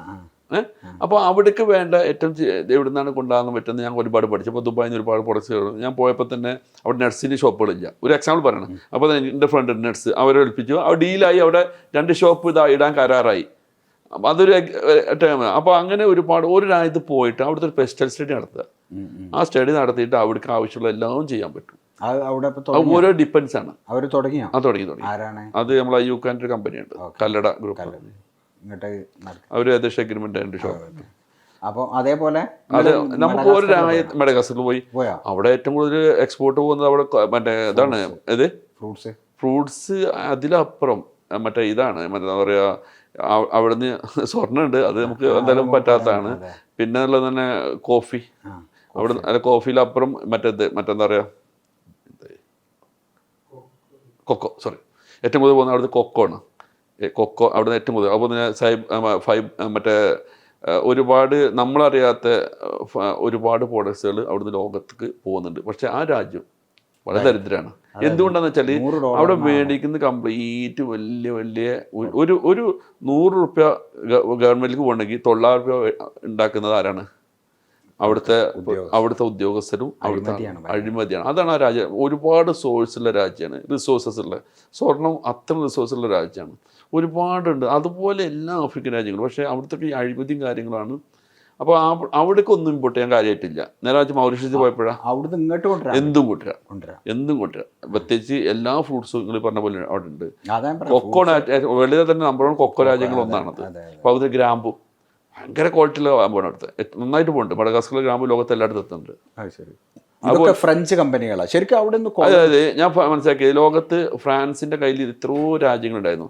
ഫ്രാൻസ് മാത്രം ഒരു കാര്യം ചെയ്തിട്ടുണ്ട് എല്ലായിടത്തും, അവരാ രാജ്യത്ത് അവരുടെ ഭാഷ അടിച്ചേൽപ്പിച്ചിട്ടുണ്ട്. ഏത് ആഫ്രിക്കൻ രാജ്യത്ത് പോയാലും ഫ്രഞ്ചാണ് അവിടുത്തെ ഒരു 60% രാജ്യത്ത്. എന്തുകൊണ്ടാണ് ഈ ഫ്രാൻസിൽ അവിടെ കിടക്കുന്നത്, ഇവരിവിടെ എടുക്കുന്നത്? അവരുടെ ഭാഷ അവിടെ അടിച്ചേൽപ്പിച്ചിട്ട് ആ രാജ്യത്ത് അവിടുത്തേതായ ഒരു ഭാഷ ഉണ്ടാവുമല്ലോ, അത് മാറിയിട്ട് ഫ്രാൻസാണ്. ഇപ്പൊ നിങ്ങൾ ആഫ്രിക്ക പോകുന്നത് ഫ്രഞ്ച് ഉണ്ടെങ്കിൽ രക്ഷപ്പെട്ടു. നേരെ നിങ്ങൾ ഇംഗ്ലീഷ് ഉണ്ടെങ്കിൽ പോയിട്ട് കാര്യമില്ല. ഇംഗ്ലീഷ് രാജ്യങ്ങൾ ഇംഗ്ലീഷ് അടിച്ചേൽപ്പിക്കാത്തത് കുറവാണ്. അവിടെ ആ രാജ്യത്തിൻ്റെ ഞാൻ കണ്ട എൻ്റെ ഒരു എക്സ്പീരിയൻസാണ് പറയുന്നത്. കുറച്ച് രാജ്യങ്ങളിൽ മാത്രമേ ഉള്ളൂ ഇംഗ്ലീഷ്. അവിടെ 2 ടൈപ്പാണ്, ഇംഗ്ലീഷ് സ്പീക്കിംഗ് കൺട്രി ഉണ്ട്, ഫ്രഞ്ച് സ്പീക്കിംഗ് കൺട്രി ഉണ്ട്. കുറച്ച് രാജ്യങ്ങൾ അറബി സ്പീക്കിംഗ് കൺട്രി ഉണ്ട്. അവിടെ ഇപ്പോൾ ഫ്രഞ്ചും മിക്സ് ആയിട്ടുണ്ട്. ടുണീഷ്യ ഫ്രഞ്ചും അറബിയുമാണ്. അതുപോലെ തന്നെ മൊറോക്കോ അറബിയും ഫ്രഞ്ചുമാണ്. അതുപോലെ തന്നെ ലിബിയ ആയാലും, അപ്പോൾ ഈജിപ്ത് പിന്നെ ഫുൾ അറബി. അങ്ങനെ ഉണ്ട്. അൾജീരിയ ഉണ്ട്, ഫ്രഞ്ച് അറബി. അതാണ് അതിൻ്റെ. അപ്പോൾ ഇനിയിപ്പോൾ നമ്മൾ പറഞ്ഞു ഇമ്പോർട്ടിങ്, ആളുകൾ പുതിയ ആൾക്കാർ മനസ്സിലാക്കട്ടെ വെച്ചിട്ടാ ഇമ്പോർട്ടിങ് എന്തൊക്കെയാണ്. ഇപ്പോൾ ഇന്ത്യയിലേക്ക് നമുക്ക് ആഫ്രിക്കയിലെ ബിസിനസ് സാധ്യതകൾ. ആഫ്രിക്കയിൽ ഓരോ രാജ്യത്തും ഡിപ്പെൻഡാണ്. ഇപ്പം ഞാനിപ്പോൾ ഈ മഡഗാസ്കർ പോയപ്പോൾ അവിടെ ഒരു പ്രൊഡക്റ്റ് എനിക്ക് അവിടെ ഇമ്പോർട്ട് ചെയ്യാനായിട്ട് ഒന്നും തോന്നുന്നില്ല. പക്ഷേ അവിടെ ആ രാജ്യത്തും കൂടി ബെനിഫിറ്റ് കിട്ടാൻ ഒരുപാട് മാനുഫാക്ചറിങ് യൂണിറ്റുകൾ അവിടെ ഇടാൻ പറ്റും. അപ്പോൾ അവിടെ അവർക്ക് തോന്നിയത് ലേബർ കോസ്റ്റ് കുറവാണ്. ഒന്ന് അവിടെ കെച്ചപ്പ് അവിടെ വളരെ കുറവായി തോന്നി. അപ്പോൾ ചിക്കൻ വളരെ കുറവായി തോന്നി. ഒരു ചിക്കൻ്റെ ഫാക്ടറി അവിടെ ഇടുകയാണെങ്കിൽ അവിടെ ഇഷ്ടംപോലെ പണിക്കാരെ കിട്ടും. അങ്ങനെ കുറേ രാജ്യത്തേക്ക് ചിക്കൻ തന്നെ കോഴികളെ വളർത്തുന്ന ഫാക്ടറി, ചിക്കൻ ഫാമിങ്, കോഴിയുടെ ഫാമിങ് ചെയ്ത് കോഴികളെ വളർത്തിയിട്ട് അവിടെ വിൽക്കുന്ന രീതിയിലേക്ക് അവിടെ കട്ട് ചെയ്ത് ഇഷ്ടപോലെ. അങ്ങനെ ഏറ്റവും നല്ലത് പറഞ്ഞാൽ നേരത്തെ പോലെ പെസ്റ്റിസൈഡ് നടത്തുന്നത് ഒരു രാജ്യത്ത് പോയിട്ട് എന്താണ് അവിടെ വേണ്ടതെന്നുള്ളത് ആഫ്രിക്ക നല്ല സാധ്യതയുണ്ട്. പിന്നെ ഇൻഫ്രാസ്ട്രക്ചർ അവിടെ വളരെ കുറവാണ്. അപ്പോൾ റോഡ് വികസനം ഇതിലൊക്കെ ഉണ്ട്. പക്ഷേ ഗവൺമെൻറ് എന്തുകൊണ്ട് ഗവൺമെൻറ് കയ്യിൽ ഫണ്ട് ഉള്ളത് മുഴുവൻ 1-2 വ്യക്തികൾ ഒതുങ്ങും, അല്ലെങ്കിൽ 5-10 വ്യക്തികൾ ഒതുങ്ങും. പക്ഷേ രാജ്യത്തിന് വേണ്ടി വളരെ ചെയ്യുന്നത് വളരെ കുറവാണ്. അത് അവർ കട്ടെടുത്ത് കൊണ്ടുപോകാൻ ഞാൻ മനസ്സിലാക്കുന്നത്. കാരണം അവിടെ എനിക്ക് ഓർമ്മയുണ്ട്, ഞാനൊരു പ്രൊജക്റ്റായി ബന്ധപ്പെട്ടപ്പോൾ ഒരു 5 കോടിയാണെങ്കിൽ അതിൽ 5 കോടി ഇൻവെസ്റ്റ്മെൻ്റ് ആണെങ്കിൽ അതിൽ 10 കോടിയെങ്കിലും അവർക്ക് കൊടുക്കണം. ചിലപ്പോൾ നമുക്ക് 5 കോടി ഉണ്ടെന്ന് നല്ല പ്രോഫിറ്റ് ഉണ്ടാവാം. പക്ഷേ അതിൽ എത്ര ഇരട്ടി ആർക്ക് കൊടുക്കണം? ഗവൺമെൻറ്റിലല്ല, പ്രൈവറ്റ് വ്യക്തികൾക്ക് കൊടുക്കണം. അതാണ് അവിടുത്തെ കാര്യം. അവിടെ കൈക്കൂലി ഇല്ലാത്ത ഒരു രാജ്യം ഞാൻ കണ്ടിട്ടില്ല ആഫ്രിക്കയിൽ. മൗറീഷ്യസ് ഉണ്ട് കുറേ. മൗറീഷ്യസ് കുറച്ച് കുറവാണ്, ആ, കുറച്ച് കുറവാണ്. അത് കുറച്ച് സ്റ്റാൻഡേർഡ് ആയി തോന്നും. അതിപ്പോൾ മൗറീഷ്യസ് ആയാലും സീഷൽസ് ആയാലും നന്നായി തോന്നി. രണ്ട് നല്ല ഐലൻഡാണ്. ഈ രണ്ട് രാജ്യങ്ങൾ പാസ്പോർട്ട് ഭയങ്കര സ്ട്രോങ് ആട്ടോ. അതെ, അവിടെ എത്രയോ രാജ്യങ്ങൾ യൂറോപ്പൊക്കെ ഓണറേബിൾ അവർക്ക് യൂറോപ്പ് US തോന്നുന്നുണ്ട്. അതെ അതെ, അങ്ങനെ കുറേ രാജ്യങ്ങൾ ഓൺലൈൻ വിസ കിട്ടും. അത്രയും സ്ട്രോങ് ആണ് ഈ രണ്ട് രാജ്യങ്ങൾ. അവരുടെ അതുകൊണ്ടാണ് അവിടെ നിന്ന് അവിടെ യൂത്ത് ഇല്ലാത്തത്. ഇപ്പം ഞങ്ങളൊക്കെ ആളുകളെ റിക്രൂട്ട് ചെയ്യണത് എന്തുകൊണ്ടാണ്? അവിടെ യൂത്ത് ഇല്ല. കാരണം അവരെല്ലാം യൂറോപ്പിലേക്ക് പോകാൻ ഓണറേബിൾ വിസയാണ്. അപ്പം അവിടെ ശരിക്ക് മൗറീഷ്യസ് ഒരു വൃദ്ധസദനാണ്. അവരുടെ ഈ ലേബർ കാറ്റഗറി മുഴുവൻ പോകുന്നത് ഇന്ത്യയിൽ നിന്നും ബംഗ്ലാദേശിൽ നിന്നും പാകിസ്ഥാനിൽ നിന്നും ശ്രീലങ്കയിൽ നിന്നും. ഇപ്പൊ ബംഗ്ലാദേശികളെ വിലക്കി, ഓരെന്നെ വിലക്കി ഈ കച്ചറകൾ ഉണ്ടാക്കിയിട്ട്. അപ്പോൾ മൗറീഷ്യസിൽ കൂടുതൽ ഇന്ത്യൻ യൂത്താണ് അവിടെ. അറിയാം. പണ്ട് മുതലേ അവർ 1825 മുതലാണ് ഇന്ത്യക്കാരോട് വരുന്നത്. കരിമ്പ് കൃഷിയായിട്ട് ബന്ധപ്പെട്ട് നിങ്ങൾ ഒരാതിൽ സ്ലേവറി പോയി അല്ലേ? ശരിക്കും ഇന്ത്യക്കാർ അവിടെ സ്ലേവറിയായിട്ട് വന്നതല്ല, ജോലിക്കായിട്ട് പോകും. അതിന് മുന്നുള്ളവരാണ് അടിമകളായിട്ട് വന്നത്. പക്ഷേ ഒരുപക്ഷെ 60-60% ഇന്ത്യൻ വംശജരാണ് അവിടെ ഇവിടെ മൗറീഷ്യസിൽ. അപ്പൊ അതുകൊണ്ട് തന്നെ ഹിന്ദി സംസാരിക്കുന്ന കുറെ ആളുകളുണ്ട്. ഒരു ഇന്ത്യൻ ഭാഷയാണ് അവരുടെ ഭോജ്പുരി എന്ന് വെച്ചാൽ ബീഹാറിന്റെ UP-ന്റെ ഇടയിലുള്ള നമ്മളെ മലപ്പുറം ഭാഷ പോലത്തെ ഒരു ഡയലക്റ്റ് ആണ്. അതാണ് സംസാരിക്കുന്നത്. അതിൽ രസം എന്ന് വെച്ചാൽ ഇപ്പൊ നിങ്ങൾ ഈ പറഞ്ഞ ഫ്രഞ്ച് അധിനിവേശം, ഈ ഇന്ത്യൻ ഭാഷ, അതെല്ലാം കൂടി ചേർന്നാണ്ട് അവിടെ ഒരു ഭാഷ ഉണ്ടായിരുന്നു, ക്രയോൾ. ക്രയോൾ ഇപ്പോൾ അവിടെ അതെ, മഡഗാസ്കറിലും അതെ, മൗറീഷ്യസിലും അതെ, അതുപോലെ തന്നെ സീഷൽസിലും ക്രയോളാണ്. മൂന്നോത്തും ക്രയോള് സംസാരിക്കും. അതൊക്കെ വ്യത്യാസമുണ്ട്. അതാ രസം. മൗറീഷ്യസ് ക്രയോൾ അല്ല, മഡഗാസ്കർ ക്രയോൾ. അതാണ് അതിൻ്റെ ഒരു പൊതു സാധനം. അപ്പം അങ്ങനെയാണ് ഇപ്പം നമ്മൾ ആഫ്രിക്കയിൽ ഇനി ഇവിടെ ഇപ്പം കേരളത്തിൽ ചെയ്യാൻ പറ്റും. ഇപ്പം കേരളത്തിൻ്റെ പ്രത്യേകത എന്താ? ഇവിടുത്തെ ബിസിനസ് കമ്മ്യൂണിറ്റി ഭയങ്കര ഇമിറ്റേഷനാണ്. എന്ത് ചെയ്ത ഒരാൾ വിജയിച്ചാലും അതെ. ഇപ്പോൾ നമ്മൾ ചപ്പാത്തി കമ്പനി നമ്മളിവിടെ പറയുന്ന ഒരു സാധനം, ഷവർമ പരിപാടികൾ എന്ന് പറഞ്ഞാൽ ഗ്രില്ലുകൾ. അതിൽ എന്താണ് നിങ്ങളുടെ ഉപദേശം? പുതിയ സാധനങ്ങൾ വേണമെന്നോ ഇമിറ്റേഷൻ വേണമെന്നോ എന്താണ് നിങ്ങളുടെ അഭിപ്രായം? നമുക്ക് ഒന്നിനും കുറ്റം. അവരൊക്കെ ഒരു ചപ്പാത്തി കമ്പനി വേറെ കുറെ കപ്പുണ്ട്, പക്ഷേ ഏതൊക്കെ എത്ര അവിടെ നിലത്തുണ്ട് നോക്കണ്ട. അതെ അതെ, തീർച്ചയായിട്ടും. അപ്പൊ നമ്മൾ ഏറ്റവും നിലനിൽക്കാൻ സാധ്യത നമ്മൾ എന്തെങ്കിലും ഇന്നോവേഷൻ കാണുന്നത്, എന്തെങ്കിലും നമ്മുടെ ക്രിയേറ്റിവിറ്റി വരുന്നത്, പക്ഷേ എന്തൊക്കെ ഉണ്ടെങ്കിലും നമ്മൾക്ക് ആ ഒരു സിസ്റ്റം ഉണ്ടെങ്കിൽ, ക്വാളിറ്റി സർവീസ് ഉണ്ടെങ്കിൽ അതവിടെ വിജയിക്കും. 100% 100%. കാരണം നമ്മൾ ഇടക്ക് വെച്ചിട്ട് പേടിച്ച് പിന്നോട്ട് പോയരുത്. അവിടെയാണ് നമ്മൾ എന്ത് ചെയ്യുന്നത്? നമ്മളെ കപ്പാസിറ്റി, നമ്മളെ ലീഡർഷിപ്പാണ് നമ്മൾ വിജയം. ആ ലീഡർഷിപ്പ് ഉണ്ടായി കഴിഞ്ഞാൽ തന്നെ അതിൽ കുറേ കാര്യങ്ങൾ ചെയ്യേണ്ടതുണ്ട്. ഒന്ന്, നല്ല സർവീസ് കൊടുക്കണം, നല്ല ക്വാളിറ്റി കൊടുക്കണം, ഒബ്വിയസ്ലി പ്രൈസും നല്ലൊരു ഘടകമായിരിക്കണം. അതിൻ്റെ കൂടെ തന്നെ നല്ല ലീഡർഷിപ്പും. ഇത്ര ഉണ്ടായി കഴിഞ്ഞാൽ സക്സസ് ആവും. കാരണം അവിടെ തുടങ്ങി അയച്ചാൽ നിങ്ങൾ ഒന്നും പേടിക്കണ്ട, നിങ്ങൾക്ക് കിട്ടണ്ട, നിങ്ങൾ എവിടെയും പോവില്ല. ഈ ഷംസുഖാന്റെ ലീഡർഷിപ്പ് ശൈലി എന്താണ്? ഇപ്പോൾ ഓരോരുത്തർക്ക് ഒരു ഡിക്റ്റേറ്റർ ശൈലി ഉണ്ട്. എല്ലാവരും കൂടി യോജിപ്പിക്കുക എന്നുള്ളതാണ്. എല്ലാവരും ഒന്നിപ്പിക്കുക, എല്ലാവരും ഒരുമിച്ച് കൊണ്ടുപോകുക. അല്ലാതെ എവിടെയോ സക്സസ് ആവില്ല. അപ്പം അതാണ് ഒരു കണക്റ്റിംഗ് ഫാക്ടറാണ് ഷംസുഖ എന്ന് പറയുന്നത്. അപ്പോൾ പുതിയ ആൾക്കാരോട് അങ്ങനെ ഇപ്പോൾ ഓരോ ആളുകൾ, ചില ആളുകൾ ഇൻഡിവിജ്വലായിട്ട് എല്ലാ തീരുമാനം എടുക്കുന്ന ആൾക്കാരുണ്ടാവും. അങ്ങനെ വിജയ സാധ്യത ഉണ്ടോ? ഇൻഡിവിജ്വൽ എന്താണല്ലേ, എനിക്ക് എക്സ്പീരിയൻസ് ഇല്ലാത്തൊരു ഫീൽഡിൽ ഞാൻ ചെല്ലുമ്പോൾ ഞാനവിടെ തീരുമാനമെടുത്തത് അബദ്ധമെന്ന് ഞാൻ വിശ്വസിക്കുന്ന ഒരാളാണ്. അത് നമ്മളെ റിയാലിറ്റി നമ്മൾ തിരിച്ചറിയാം, നമ്മളെ പരിമിതി നമ്മൾ തിരിച്ചറിയാം. അപ്പോൾ അത് വന്നാലാണ് അവിടെ സക്സസ് ആവുള്ളൂ. നമ്മളെന്താന്ന് നമ്മൾ ആദ്യം മനസ്സിലാക്കുക. നമുക്കതിൽ അറിവില്ലെങ്കിൽ നമ്മൾ എന്തിനാ അവിടെ അഡ്വൈസ് ചെയ്യേണ്ട കാര്യമില്ല, അവിടെ തീരുമാനമെടുക്കേണ്ട കാര്യമില്ല. അതന്നെ ചെയ്യാറ്. ഷംസുഖാന്റെ പോസിറ്റീവ് എന്താണ് നാം മനസ്സിലാക്കി? എന്തുകൊണ്ടാണ് നിങ്ങൾ വിജയിച്ചത്? വിജയിച്ചെന്ന് പറയാൻ പറ്റില്ല. വിജയം നാളെ പറയാൻ പറ്റില്ല, നമ്മൾ തോൽവി ഉണ്ടാവും. അതുകൊണ്ട് വിജയിക്കാൻ വേണ്ടി തുറന്നുകൊണ്ടിരിക്കുക എന്നുള്ളതാണ്, അത് നിലനിർത്തുക എന്നുള്ളതാണ് ഏറ്റവും വലിയ കാര്യം. അപ്പോൾ എല്ലാവരും കൂട്ടി യോജിപ്പിക്കുക, എല്ലാവരും പിടിക്കുക, നമ്മൾ പോസിറ്റീവ് നടക്കുക എന്നുള്ളതാണ് ഞാൻ ഏറ്റവും കൂടുതൽ പഠിച്ചിട്ടുള്ളത്. നമുക്കെന്താ വെച്ചാൽ സ്ട്രൈറ്റ് ആയിട്ട് കച്ചവടം ചെയ്യുമ്പോഴേ അതിൽ വിജയം ഉണ്ടാവുള്ളൂ. നമ്മൾ ഉള്ളിലൂടെ പറയുന്നതൊന്നും ഉള്ളിലൂടെ വേറെ ഒന്ന് പ്രവർത്തിക്കുകയാണെങ്കിൽ താൽക്കാലിക വിജയം ഉണ്ടാവും, പക്ഷേ അതൊന്നും നിലനിൽക്കില്ല. അപ്പോൾ ആ ബിസിനസ്സിൽ വർക്കത്തും ഉണ്ടാവില്ല അല്ലേ. അപ്പോൾ നമ്മളെപ്പോഴും സ്ട്രൈറ്റ് ആയിട്ട് ബിസിനസ് ചെയ്യുമ്പോഴാണ് അതിൻ്റെ ഒരു റിയാലിറ്റി ഉണ്ടാവുള്ളൂ. അല്ലെങ്കിൽ അതിന് സസ്റ്റൈബിലിറ്റി ഉണ്ടാവുള്ളൂ, അല്ലെങ്കിൽ അത് നിലനിൽക്കില്ല. നിങ്ങളൊരു സെല്ലിംഗ് പോയിന്റ് എന്താ? ഞാൻ എന്തെങ്കിലും എന്ന് വെച്ചാൽ സംതിങ് ഡിഫറെൻ്റ് ആയിട്ടുള്ള എന്തെങ്കിലും ആളുകൾ കാണിച്ചു കൊടുക്കുക, എന്നിട്ട് വിജയിപ്പിക്കുക എന്നുള്ളതാണ്. അത് തന്നെയാണ് നല്ലവരുടെ വിജയം. ഒന്ന് അഡ്രസ്സിൻ്റെ വിജയവും, ഇനി ചെയ്യാവുന്ന നമ്മൾ ഫിറ്റാണ് ഏറ്റവും നല്ലത്. നല്ല ഫിറ്റായിരുന്നു. ഇപ്പോഴും തന്നെ ഇപ്പോൾ ഫിറ്റുകൾ ഇപ്പം തന്നെ കുറച്ചുകൂടി നമ്മൾ ഡിഫറെൻറ്റ് ഡ്രസ് കോഡ് സെറ്റ് ചെയ്തിട്ട് കാലത്തിന് നമ്മൾ മാറും. നമ്മളിപ്പോൾ നമുക്കറിയാലോ ഫാഷൻ ഒരു പക്ഷേ സ്പെയിനും ഇറ്റലിയിൽ നിന്നും ഫ്രാൻസിൽ നിന്നൊക്കെയാണ് കൂടുതൽ നമുക്ക് ആകർഷിക്കുക. അതിൻ്റെ കുറേ നമ്മളെന്ത് ചെയ്യും, അവിടുത്തെ ഇറങ്ങുന്ന പോലെ തന്നെ അതേസമയം നമ്മൾ അതിനെ ഒന്ന് റിസർച്ച് ചെയ്ത് അതിനെ കുറച്ച് കണ്ട് അതിന് കുറേ മാറ്റങ്ങൾ നമ്മുടെ ഇന്നോവേഷൻ നടത്തിയിട്ടൊക്കെ ഇത് പെട്ടെന്ന് നമ്മൾ ശരിക്കും ഒരു ഫാഷൻ ഇറ്റലി ഇറങ്ങുമ്പോൾ അതേ സമയത്ത് നമുക്ക് പെട്ടെന്ന് പിടി ഇറക്കാൻ പറ്റുന്നുണ്ട്. കാരണം എന്താ വെച്ചാൽ നമുക്ക് പെട്ടെന്ന് ആ കാര്യം ഇപ്പോൾ ഓൺലൈൻ എല്ലാ കാര്യങ്ങളും.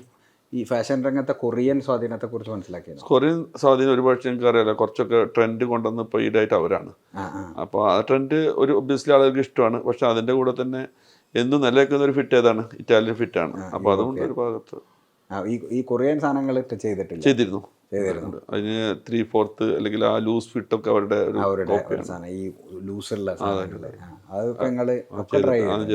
ഇതിങ്ങനെ അപ്ഗ്രേഡ് ചെയ്താൽ മതി. അതാണ് ലൈവ് ആയിരിക്കണം നമ്മുടെ ബിസിനസ്സിൽ. ലൈവ് ആകുമ്പോഴേ ആ ബ്രാൻഡ് വളരുള്ളൂ, ബ്രാൻഡ് നിലനിൽക്കുള്ളൂ. ലൈവ് എന്ന് ഉദ്ദേശിക്കുന്ന എന്തെങ്കിലുമൊക്കെ അപ്ഡേറ്റ്സ് ഉണ്ടാകുമ്പോഴേ ലൈവ് എന്ന് ഫീൽ. ഇപ്പോൾ നമ്മളിപ്പോൾ കുറേ മുണ്ടാതിരിക്കുമ്പോൾ ഞാൻ പലപ്പോൾ വായിച്ചില്ല ഇന്നാളിപ്പോൾ മരിച്ചോ. ഒരു എക്സാമ്പിൾ ഇപ്പോൾ കഴിഞ്ഞാൽ ഒരു പൊളിറ്റീഷ്യനെ കുറിച്ച് തീരെ അറിവില്ല. കഴിഞ്ഞ ദിവസം ഒരു ആക്ടറെ കുറിച്ച് കൂടുതൽ അറിയില്ല, അയാൾ മരിച്ചോ എന്നാണ് ചോദിക്കുന്നത്. അതെന്തുകൊണ്ടാണ് ചോദിക്കാൻ കാരണം? അയാൾ അറിയണില്ല. അതേപോലെ ഒരു ബ്രാൻഡ് നമ്മൾ തീരെ പരസ്യം കൊടുത്തില്ല, ആ ബ്രാൻഡ് ഇപ്പോൾ ഇല്ലേ പൊട്ടിപ്പോയോ എന്ന് ചോദിക്കുന്നൊരു ഗതി നമുക്ക് വരും. അപ്പോൾ അതുകൊണ്ട് എപ്പോഴും ലൈവ് ആയിരിക്കണം. ലൈവ് ആകുന്ന പുതിയ അപ്ഡേഷൻസ്, എന്തെങ്കിലും പുതിയ പ്രൊഡക്റ്റുകൾ ഇറക്കുക, അല്ലെങ്കിൽ എന്താണ് റിലേറ്റഡ് ആളുകൾക്ക് ആകർഷിക്കുന്നത് വെക്കുക, അതുപോലെ സോഷ്യൽ മീഡിയയിൽ അതിൻ്റെ ഇമ്പാക്റ്റ് ഉണ്ടാക്കുക. ഇതൊക്കെ വലിയ ഘടകമാണ്. ടോട്ടൽ നെറ്റ്വർക്ക് എത്രയെന്ന് പറയുമ്പോൾ അത് പറയില്ല. ഈ ടേൺ ഓവർ ഇതൊന്നും ടേൺ ഓവർ കാര്യങ്ങൾ എന്താ പ്രശ്നം എന്ന് വെച്ചാൽ അതിൽ നമുക്ക് കുറേ ലിമിറ്റേഷൻസ് ഉണ്ടല്ലോ. അപ്പോൾ അതുകൊണ്ട് അതിലപ്പോൾ നമ്മൾ ടേൺ ഓവർ നമ്മൾ ഇങ്ങനെ കാണുന്നൊരു വിലയിരുത്തുന്നത് നമ്മളെ വണ്ടിയും നമ്മളെ BMW അല്ല നമ്മളെ വണ്ടിയും നമ്മളെ വീടും അല്ല നമ്മളെ വിലയിരുത്തേണ്ടത്. നമ്മളെ ആറ്റിറ്റ്യൂഡ് നമ്മളെ ക്യാരക്ടറാണ് നമ്മളെ സമ്പാദ്യം. കാരണം പൈസ ഇന്ന് വരും നാളെ പോകും. പക്ഷെ നമ്മുടെ ആ ക്യാരക്ടർ ഉണ്ടല്ലോ ഒരിക്കലും നമുക്ക് മാറ്റാൻ പറ്റില്ല. അപ്പോൾ ഞാൻ മനസ്സിലാക്കുന്നത് ഒരാളുടെ നെറ്റ്വർത്ത് പറഞ്ഞാൽ അയാളെ പൈസ അല്ല, അയാളെ ക്വാളിറ്റിയാണ്. അതാണ് ഏറ്റവും. ഓക്കെ, അപ്പോൾ വിജയത്തെ എങ്ങനെയാണ് ഷംസുക്ക? ഞാൻ വിജയിക്കുന്നതാണ് നമുക്ക് അത്യാവശ്യം നല്ല മനസ്സും, അതായത് നല്ല പോസിറ്റീവായ മനസ്സും, എപ്പോഴും നല്ല സന്തോഷിക്കാനുള്ള ഒരു മനസ്സ്, ചിരിക്കാനുള്ള മനസ്സ്, ഇതുണ്ടെങ്കിൽ അതാണ് അയാളെ വിജയം. അല്ലാതെ കുറേ പൈസ ഉണ്ടായിട്ട് ടെൻഷൻ അടിച്ചിരിക്കുന്ന നാട്ടിൽ നല്ലത് ഉള്ള പൈസ കൊണ്ട് സന്തോഷിക്കുക. ഇപ്പം ഞാൻ പറഞ്ഞു നിങ്ങൾ പൈസ മരിക്കുമ്പോൾ നിങ്ങൾ പൈസ കൊണ്ടുപോകുമോ? അതുവരെ സന്തോഷിച്ചിട്ടുണ്ടെങ്കിൽ അതല്ലേ ഏറ്റവും നല്ലത് അല്ലേ? ഒരു ഉറുപ്പ് പോലും നമ്മൾ പൈസ മരിക്കുമ്പോൾ നമ്മൾ കബറിലേക്ക് കൊണ്ടുപോകണില്ല. അപ്പോൾ എന്തുകൊണ്ടാണ് നമ്മൾ സന്തോഷത്തോടെ ഇരിക്കുക? കിട്ടുന്നത് ചെറുതോ വലുതൊന്നുമില്ല. നമ്മളെ വിലയിരുത്തുന്ന ആളുകൾ എന്താണ്? നമ്മളെ ബിൽഡിങ്ങും ഇത് കണ്ടിട്ടാണെങ്കിൽ തെറ്റാണ്. നമ്മൾ ഈ സൗഹൃദങ്ങളും അപ്പോൾ ഈ ബിസിനസ്സൊക്കെ ഇപ്പം എക്സ്പാൻഡ് ചെയ്യുന്നതൊക്കെ അപ്പോൾ ഈ സന്തോഷം കണ്ടെത്താനാണ്? അല്ല, ഞാൻ എൻ്റെ ബിസിനസ് എക്സ്പാൻഷൻ തന്നെ കുറേ ആളുകൾക്ക് നമ്മളൊരു ഭാഗമാകാൻ പറ്റും, കുറേ ആളുകൾക്ക് തൊഴിൽ കൊടുക്കാൻ പറ്റും, കുറേ ആളുകൾ അതിലൂടെ അവരുടെ കുടുംബങ്ങൾ കഴിയും. ബ്രാൻഡ് വളരുമ്പോൾ ഒബ്വിയസ്ലി നമ്മളെ തലമുറ വളരെയാണ്. അടുത്ത ജനറേഷൻ എന്തെങ്കിലും ചെയ്യാൻ പറ്റും. അതും ജനറേഷൻ ചെയ്യാൻ തന്നെയല്ല, ആ ജനറേഷനൊപ്പം തന്നെ ഒരുപാട് ആൾക്ക് വീണ്ടും തൊഴിൽ കൊടുക്കാൻ പറ്റും. സൗഹൃദങ്ങളെ കുറിച്ച് നിങ്ങൾ കുറേ ഞാൻ സൗഹൃദം നിങ്ങൾക്ക് അറിയാലോ, എല്ലാവരും കണ്ടാലും നോ എന്ന് പറയില്ല. കാരണം നമുക്കെന്താ വെച്ചാൽ എല്ലാവരും വേണം. ഒരു പക്ഷേ ഒരുപാട് തെറ്റി എന്നോട് ഇങ്ങോട്ട് തെറ്റിയിട്ടുണ്ടെങ്കിൽ ഞാൻ അങ്ങോട്ട് തെറ്റില്ല, അതെൻ്റെ സ്വഭാവം. എനിക്ക് അങ്ങോട്ട് തെറ്റാൻ തീരെ ഇഷ്ടമല്ല. ഇങ്ങോട്ട് ഒരു പക്ഷേ എന്നോട് അവൻ തെറ്റി നടക്കണം എനിക്കറിയില്ല, ഞാൻ എന്നാലും അവന് കൈ കൊടുക്കുകയും പഠിക്കുകയും എനിക്കറിയില്ല എന്താണെന്നുള്ളത്. അവൻ ചിലപ്പോൾ ചിരിക്കാതിരിക്കുന്ന ഒരു പക്ഷേ എന്നോട് തെറ്റിയിട്ടാണെന്ന് പിന്നീട് മനസ്സിലാവുന്നത്. എന്നാലും ഞാൻ അവനെ പോയി കൈ കൊടുക്കും. അതെനിക്ക് അങ്ങനെ തെറ്റ ഒരാളോടില്ല. ഏറ്റവും അടുത്ത സുഹൃത്തുക്കളാരൊക്കെ? ഒരു 5 ആള്. അങ്ങനെ പറഞ്ഞ അഞ്ചാമത്തെ ഒരാളല്ലാത്ത ഒരാൾ വരുമ്പോൾ പ്രശ്നം വരും. 5 ആളെണ്ണ കുറച്ചാളുകളുണ്ട് പറഞ്ഞാൽ ഇപ്പോൾ ഞങ്ങളൊരു ഗ്രൂപ്പ് ഉണ്ട്, കൺസോഷ്യം. ഞങ്ങൾ ഫസ്റ്റ് MBA ചേർന്ന് ഞങ്ങൾ 4 വർഷം മുമ്പ് ബി സ്കൂളിൻ്റെ. അപ്പോൾ അതിൽ എല്ലാവരും 25 പേര് നല്ല ഫ്രണ്ട്സാണ്. ഞങ്ങൾ എല്ലാ വർഷവും 1-2 രാജ്യങ്ങൾ യാത്ര ചെയ്യും. പിന്നെ എല്ലാ ആഴ്ചയും ഞങ്ങൾ കൂടിയിരിക്കും. എല്ലാ മാസവും ഫാമിലി ഗാദറിങ്. അതിൽ സിദ്ദീഖ് ഭായ് ചേർന്ന് ഞാൻ CEO ആണ്. അതുപോലെ തന്നെ അതിൽ തന്നെ ബോർഡിലെ പേര് പറയുകയാണെങ്കിൽ അയ്യൂബ് ഉണ്ട്, കല്ലട ഗ്രൂപ്പുണ്ട്, അതുപോലെ ബിസ്മിയുടെ ആരിസ്ക്ക് ഉണ്ട്, ജാസ് ഉസ്മാനിക്ക് ഉണ്ട്, ഫാസിലുണ്ട് ഗോൾഡിൻ്റെ, അതുപോലെ തന്നെ അങ്ങനെ എന്താ പറയുക മുബീറുണ്ട്. ഇങ്ങനെ ബോർഡിൽ മാത്രം ഞാൻ അല്ലാത്ത കുറേ ആളുകളുണ്ട്. നമ്മളിപ്പോൾ ഓരോരുത്തരും പേര് പറയുമ്പോൾ ഞാൻ ഒരു കൺഫ്യൂഷൻ വരും. അതുകൊണ്ടാണ് ഏറ്റവും കൂടുതൽ സാധിക്കുന്ന വ്യക്തികൾ ഞാൻ അതിൽ തന്നെ പറയുകയാണെങ്കിൽ നമ്മളെ മാനറ്റിക് ഉണ്ട്, കലിമ എന്നൊക്കെ പറഞ്ഞിട്ട് അങ്ങനെ കുറേ ആളുകൾ. പിന്നെ പുറത്ത് പറയുകയാണെങ്കിൽ ഇപ്പോൾ നിങ്ങൾക്ക് അറിയാലോ മൈജി ഷാജി, അതുപോലെ തന്നെ ജിടെക് മാറൂഫ്, ഫൈസൽ മൽബ ഗോൾഡിൻ്റെ, അതുപോലെ തന്നെ മർമൽറ്റാഡ് സക്കീർ, ഇങ്ങനെ കുറേ സുഹൃത്തുക്കളും വേറെ ഉണ്ട്. അതുപോലെ ഒരുപാട്. പിന്നെ സാധാരണക്കാരും ഇഷ്ടംപോലെ ഉള്ളൂ. അങ്ങനെ സാധാരണ അല്ല, നിങ്ങൾ വലിയ ആളല്ലേ. നിങ്ങൾക്ക് ഒരു പക്ഷേ നിങ്ങളൊക്കെ പ്രസംഗം കേൾക്കാൻ ഒരുപാട് ആളുകൾ ക്യൂ നിന്ന ചരിത്രം കേട്ടിട്ടുണ്ട്. നിങ്ങളിപ്പോൾ ഞാൻ ഇപ്പോൾ അടുത്തൊരാളെ കണ്ടപ്പോൾ മുപ്പര് സംസാരിക്കുമ്പോൾ നമുക്ക് കേട്ടിരുന്നു പോകുന്ന പറഞ്ഞു. അപ്പോൾ അത്ര വലിയൊരു നിങ്ങൾക്കൊരു ഫാൻ ബേസ് ഉണ്ട്. അതൊക്കെ വലിയ കാര്യം. നമ്മളെ വലിയൊരു കാര്യമൊന്നുമല്ല, ആ മേഖലയും വിട്ടല്ലോ. അപ്പോൾ ഈ സൗഹൃദങ്ങളിൽ രാഷ്ട്രീയമോ എന്താ നിങ്ങൾ പരിഗണിക്കുന്ന ഒരു സാധനം? ഒന്ന് മനുഷ്യത്വം. ഞാൻ ജാതി മതം നോക്കാറേ ഇല്ല, രാഷ്ട്രീയം നോക്കാറില്ല. ഞാൻ മനുഷ്യത്വം മാത്രമേ നോക്കുന്നത്. പിന്നെ അവനക്കൊരു ഹെൽപ്പിംഗ് മെൻറ്റാലിറ്റി അതാണ് നല്ലത്. ഞാൻ ഏറ്റവും കൂടുതൽ ഇതുപോലെ എനിക്ക് പെട്ടെന്ന് വിളിച്ചാൽ കിട്ടുന്ന 1-2 പേരുകളുണ്ട്. ഇപ്പോൾ ഒരു ഹെൽപ്പിംഗ് പറയുകയാണെങ്കിൽ പെട്ടെന്ന് ഞാൻ ഷാഫിഖാനെ വിളിക്കും, മുർഷിദ് ഗ്രൂപ്പിൻ്റെ. അവന് മുപ്പര് വിളിച്ചാൽ അപ്പം എന്ത് ചെയ്യും, മുപ്പര് എന്തെങ്കിലും തരും. മുപ്പര് സക്കാത്ത് ഞാൻ കൊടുക്കുന്നതാണ്. പക്ഷേ ഞാൻ എന്തെങ്കിലും കാര്യങ്ങൾ ഹെൽപ്പിംഗ് പറഞ്ഞ് കലാമായൊക്കെ ഞാൻ ഒരു വീട് കയറ്റുണ്ടായിരിക്കും. അപ്പോൾ നമ്മൾ മാത്രം പോരല്ലോ, അപ്പോൾ അവരൊക്കെ വിളിച്ച് അങ്ങനെ കുറേ ആളുകൾ ഇതുപോലെ ഇങ്ങനെ ഒരുപാട് സഹായങ്ങൾ. അപ്പോൾ തന്നെ വേറെ കുറേ എൻ്റെ സൗഹൃദത്തിൽ വരുന്നതാണ് നമ്മളെ സലീം ഉണ്ട്, യൂസുഫ് അലി ഇക്കാടൊക്കെ ഒരു ബ്രദറായിട്ട് വരും. അപ്പോൾ തന്നെ നമ്മുടെ ഹാബിറ്റാറ്റ് ഗ്രൂപ്പിൻ്റെ ഷംസുക്ക, ഞങ്ങളൊരു 3-4 ആൾ വേറെ സൗഹൃദം, അങ്ങനെ കുറേ ഗ്രൂപ്പുകൾ സൗഹൃദത്തിൻ്റെ അവരൊക്കെ ആയിട്ട് അങ്ങനെ കൂടും. പിന്നെ ഈ രാഷ്ട്രീയ കാഴ്ചപ്പാട് എന്താ?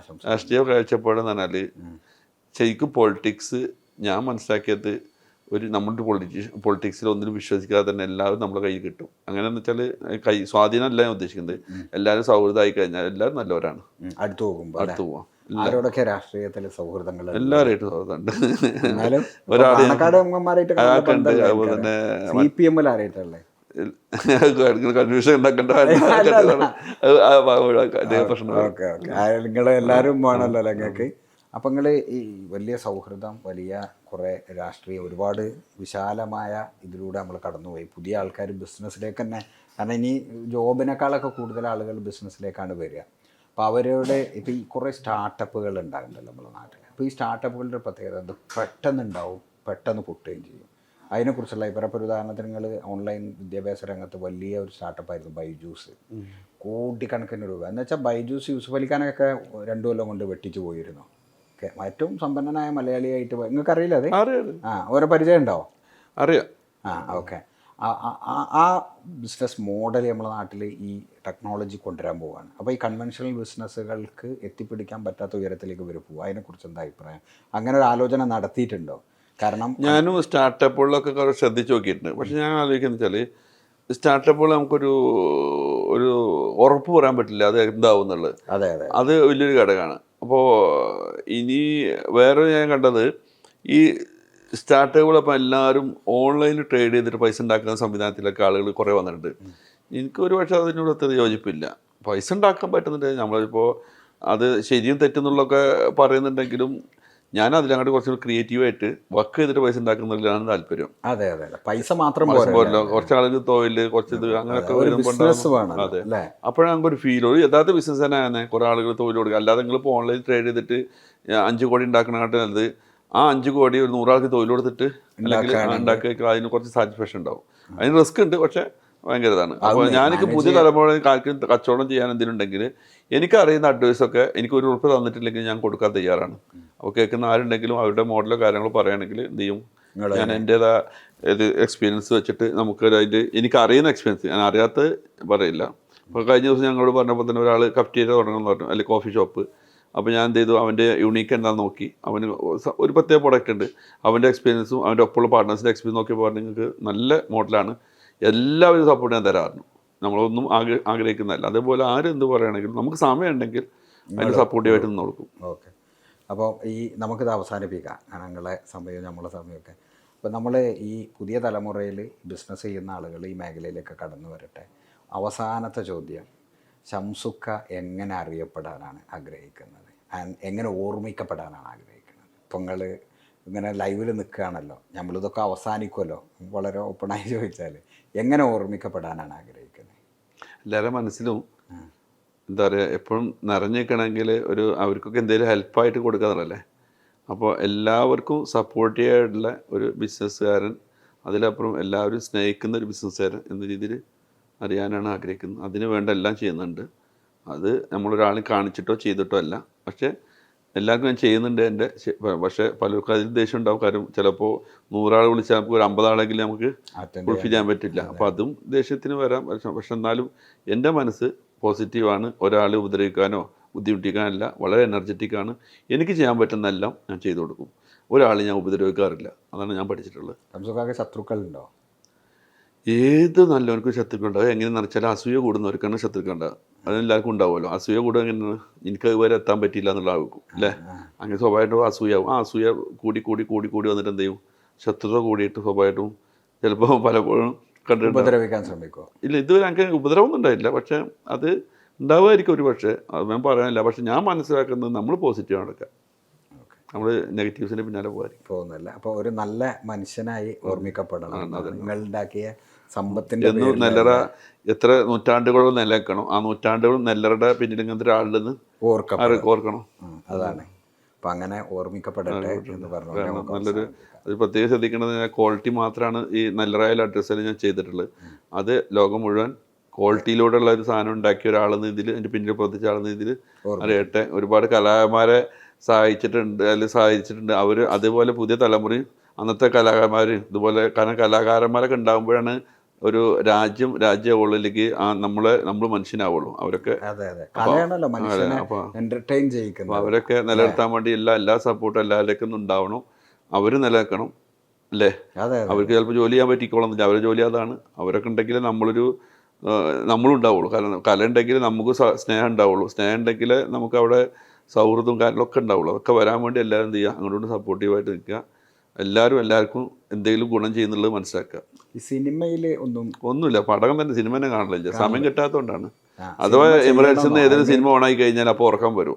അത് താല്പര്യക്കുറവുകൊണ്ടല്ല, എന്തോ അറിയില്ല. അത് മുമ്പേ അങ്ങനത്തെ. പക്ഷേ ആക്ടേഴ്സിനൊക്കെ ആയിട്ട് കുറേ ബന്ധങ്ങളുണ്ട്. ഇപ്പോൾ സുനിൽ ഷെട്ടി നല്ല ബന്ധമാണ് ഇപ്പോഴും. ഇടയ്ക്കിടയ്ക്ക് വിളിക്കുക, സംസ്കൃതം പങ്ക, നല്ല മനുഷ്യനാണ്. അപ്പോൾ അതൊക്കെ ഒരുപാട് ആക്ടേഴ്സ്, മമ്മൂക്കനടക്കം നല്ലൊരു ബന്ധങ്ങളുണ്ട്. അപ്പോൾ അതിപ്പോൾ ലാലേട്ടനായാലും എല്ലാവരായിട്ടും നല്ല അടുപ്പുണ്ട്. പക്ഷേ സിനിമകളൊന്നും കാണാറില്ല. അതിപ്പോൾ എൻ്റെ സിനിമ പ്രൊഡ്യൂസ് ചെയ്യണമെന്ന് തോന്നുന്നു. ഇല്ലില്ല, ഒട്ടും ചെയ്യാൻ പാടില്ല, ചെയ്യാൻ താല്പര്യമില്ല. അല്ല, അത് നമ്മുടെ ഫീൽഡല്ല. ആളുകള് ഇപ്പൊ ഇതൊക്കെ കാണുമ്പോൾ ആളുകൾ അപ്പോൾ എന്തായാലും എന്നോട് ഇപ്പോൾ താല്പര്യം, ഞാൻ പിന്നീട് വരാതിരിക്കാറില്ല. എൻ്റെ താല്പര്യമില്ലാത്തൊരു വിഷയമാണ്. അതുകൊണ്ടാണ് അത് ഇച്ചിരി സിനിമ നശിക്കണം എന്നല്ല ഞാൻ പറഞ്ഞു. ഉണ്ടാവേണ്ടത് നല്ലതാണ്. കാരണം നല്ല മെസ്സേജുകൾ കൊടുക്കുന്ന ഒരുപാട് സിനിമകളുണ്ട്, മെസ്സേജ് കൊടുക്കാത്തതുണ്ട്. അതുകൊണ്ട് ഒരുപാടുണ്ട്. അപ്പോൾ അങ്ങനത്തെ നല്ല മെസ്സേജുള്ള സിനിമകൾ ഓരോരുത്തർ കൊണ്ടുവരട്ടെ എന്നുള്ളത് ഞാൻ ആശംസിക്കുകയാണ്. വേറെ എന്താണ്? അപ്പോൾ ഒന്നുമില്ല, നമുക്ക് അവസാനിപ്പിക്കാം. നിങ്ങളെ എത്ര സമയം തന്നതിന് നന്ദി. നിങ്ങൾ ഇത്രയും തിരക്കിൻ്റെ ഇടയിൽ നിങ്ങളെ സ്റ്റുഡിയോയിൽ കൊണ്ടുപോയി ചെയ്യണം എന്നായിരുന്നു ആഗ്രഹിച്ചത്. പക്ഷേ നിങ്ങളെ ഈ സമയം എന്തായാലും ബിരിയാണി ഉണ്ടാവില്ല എന്ന് പ്രതീക്ഷയോടെ നമുക്ക് കഴിക്കാൻ പോവാം.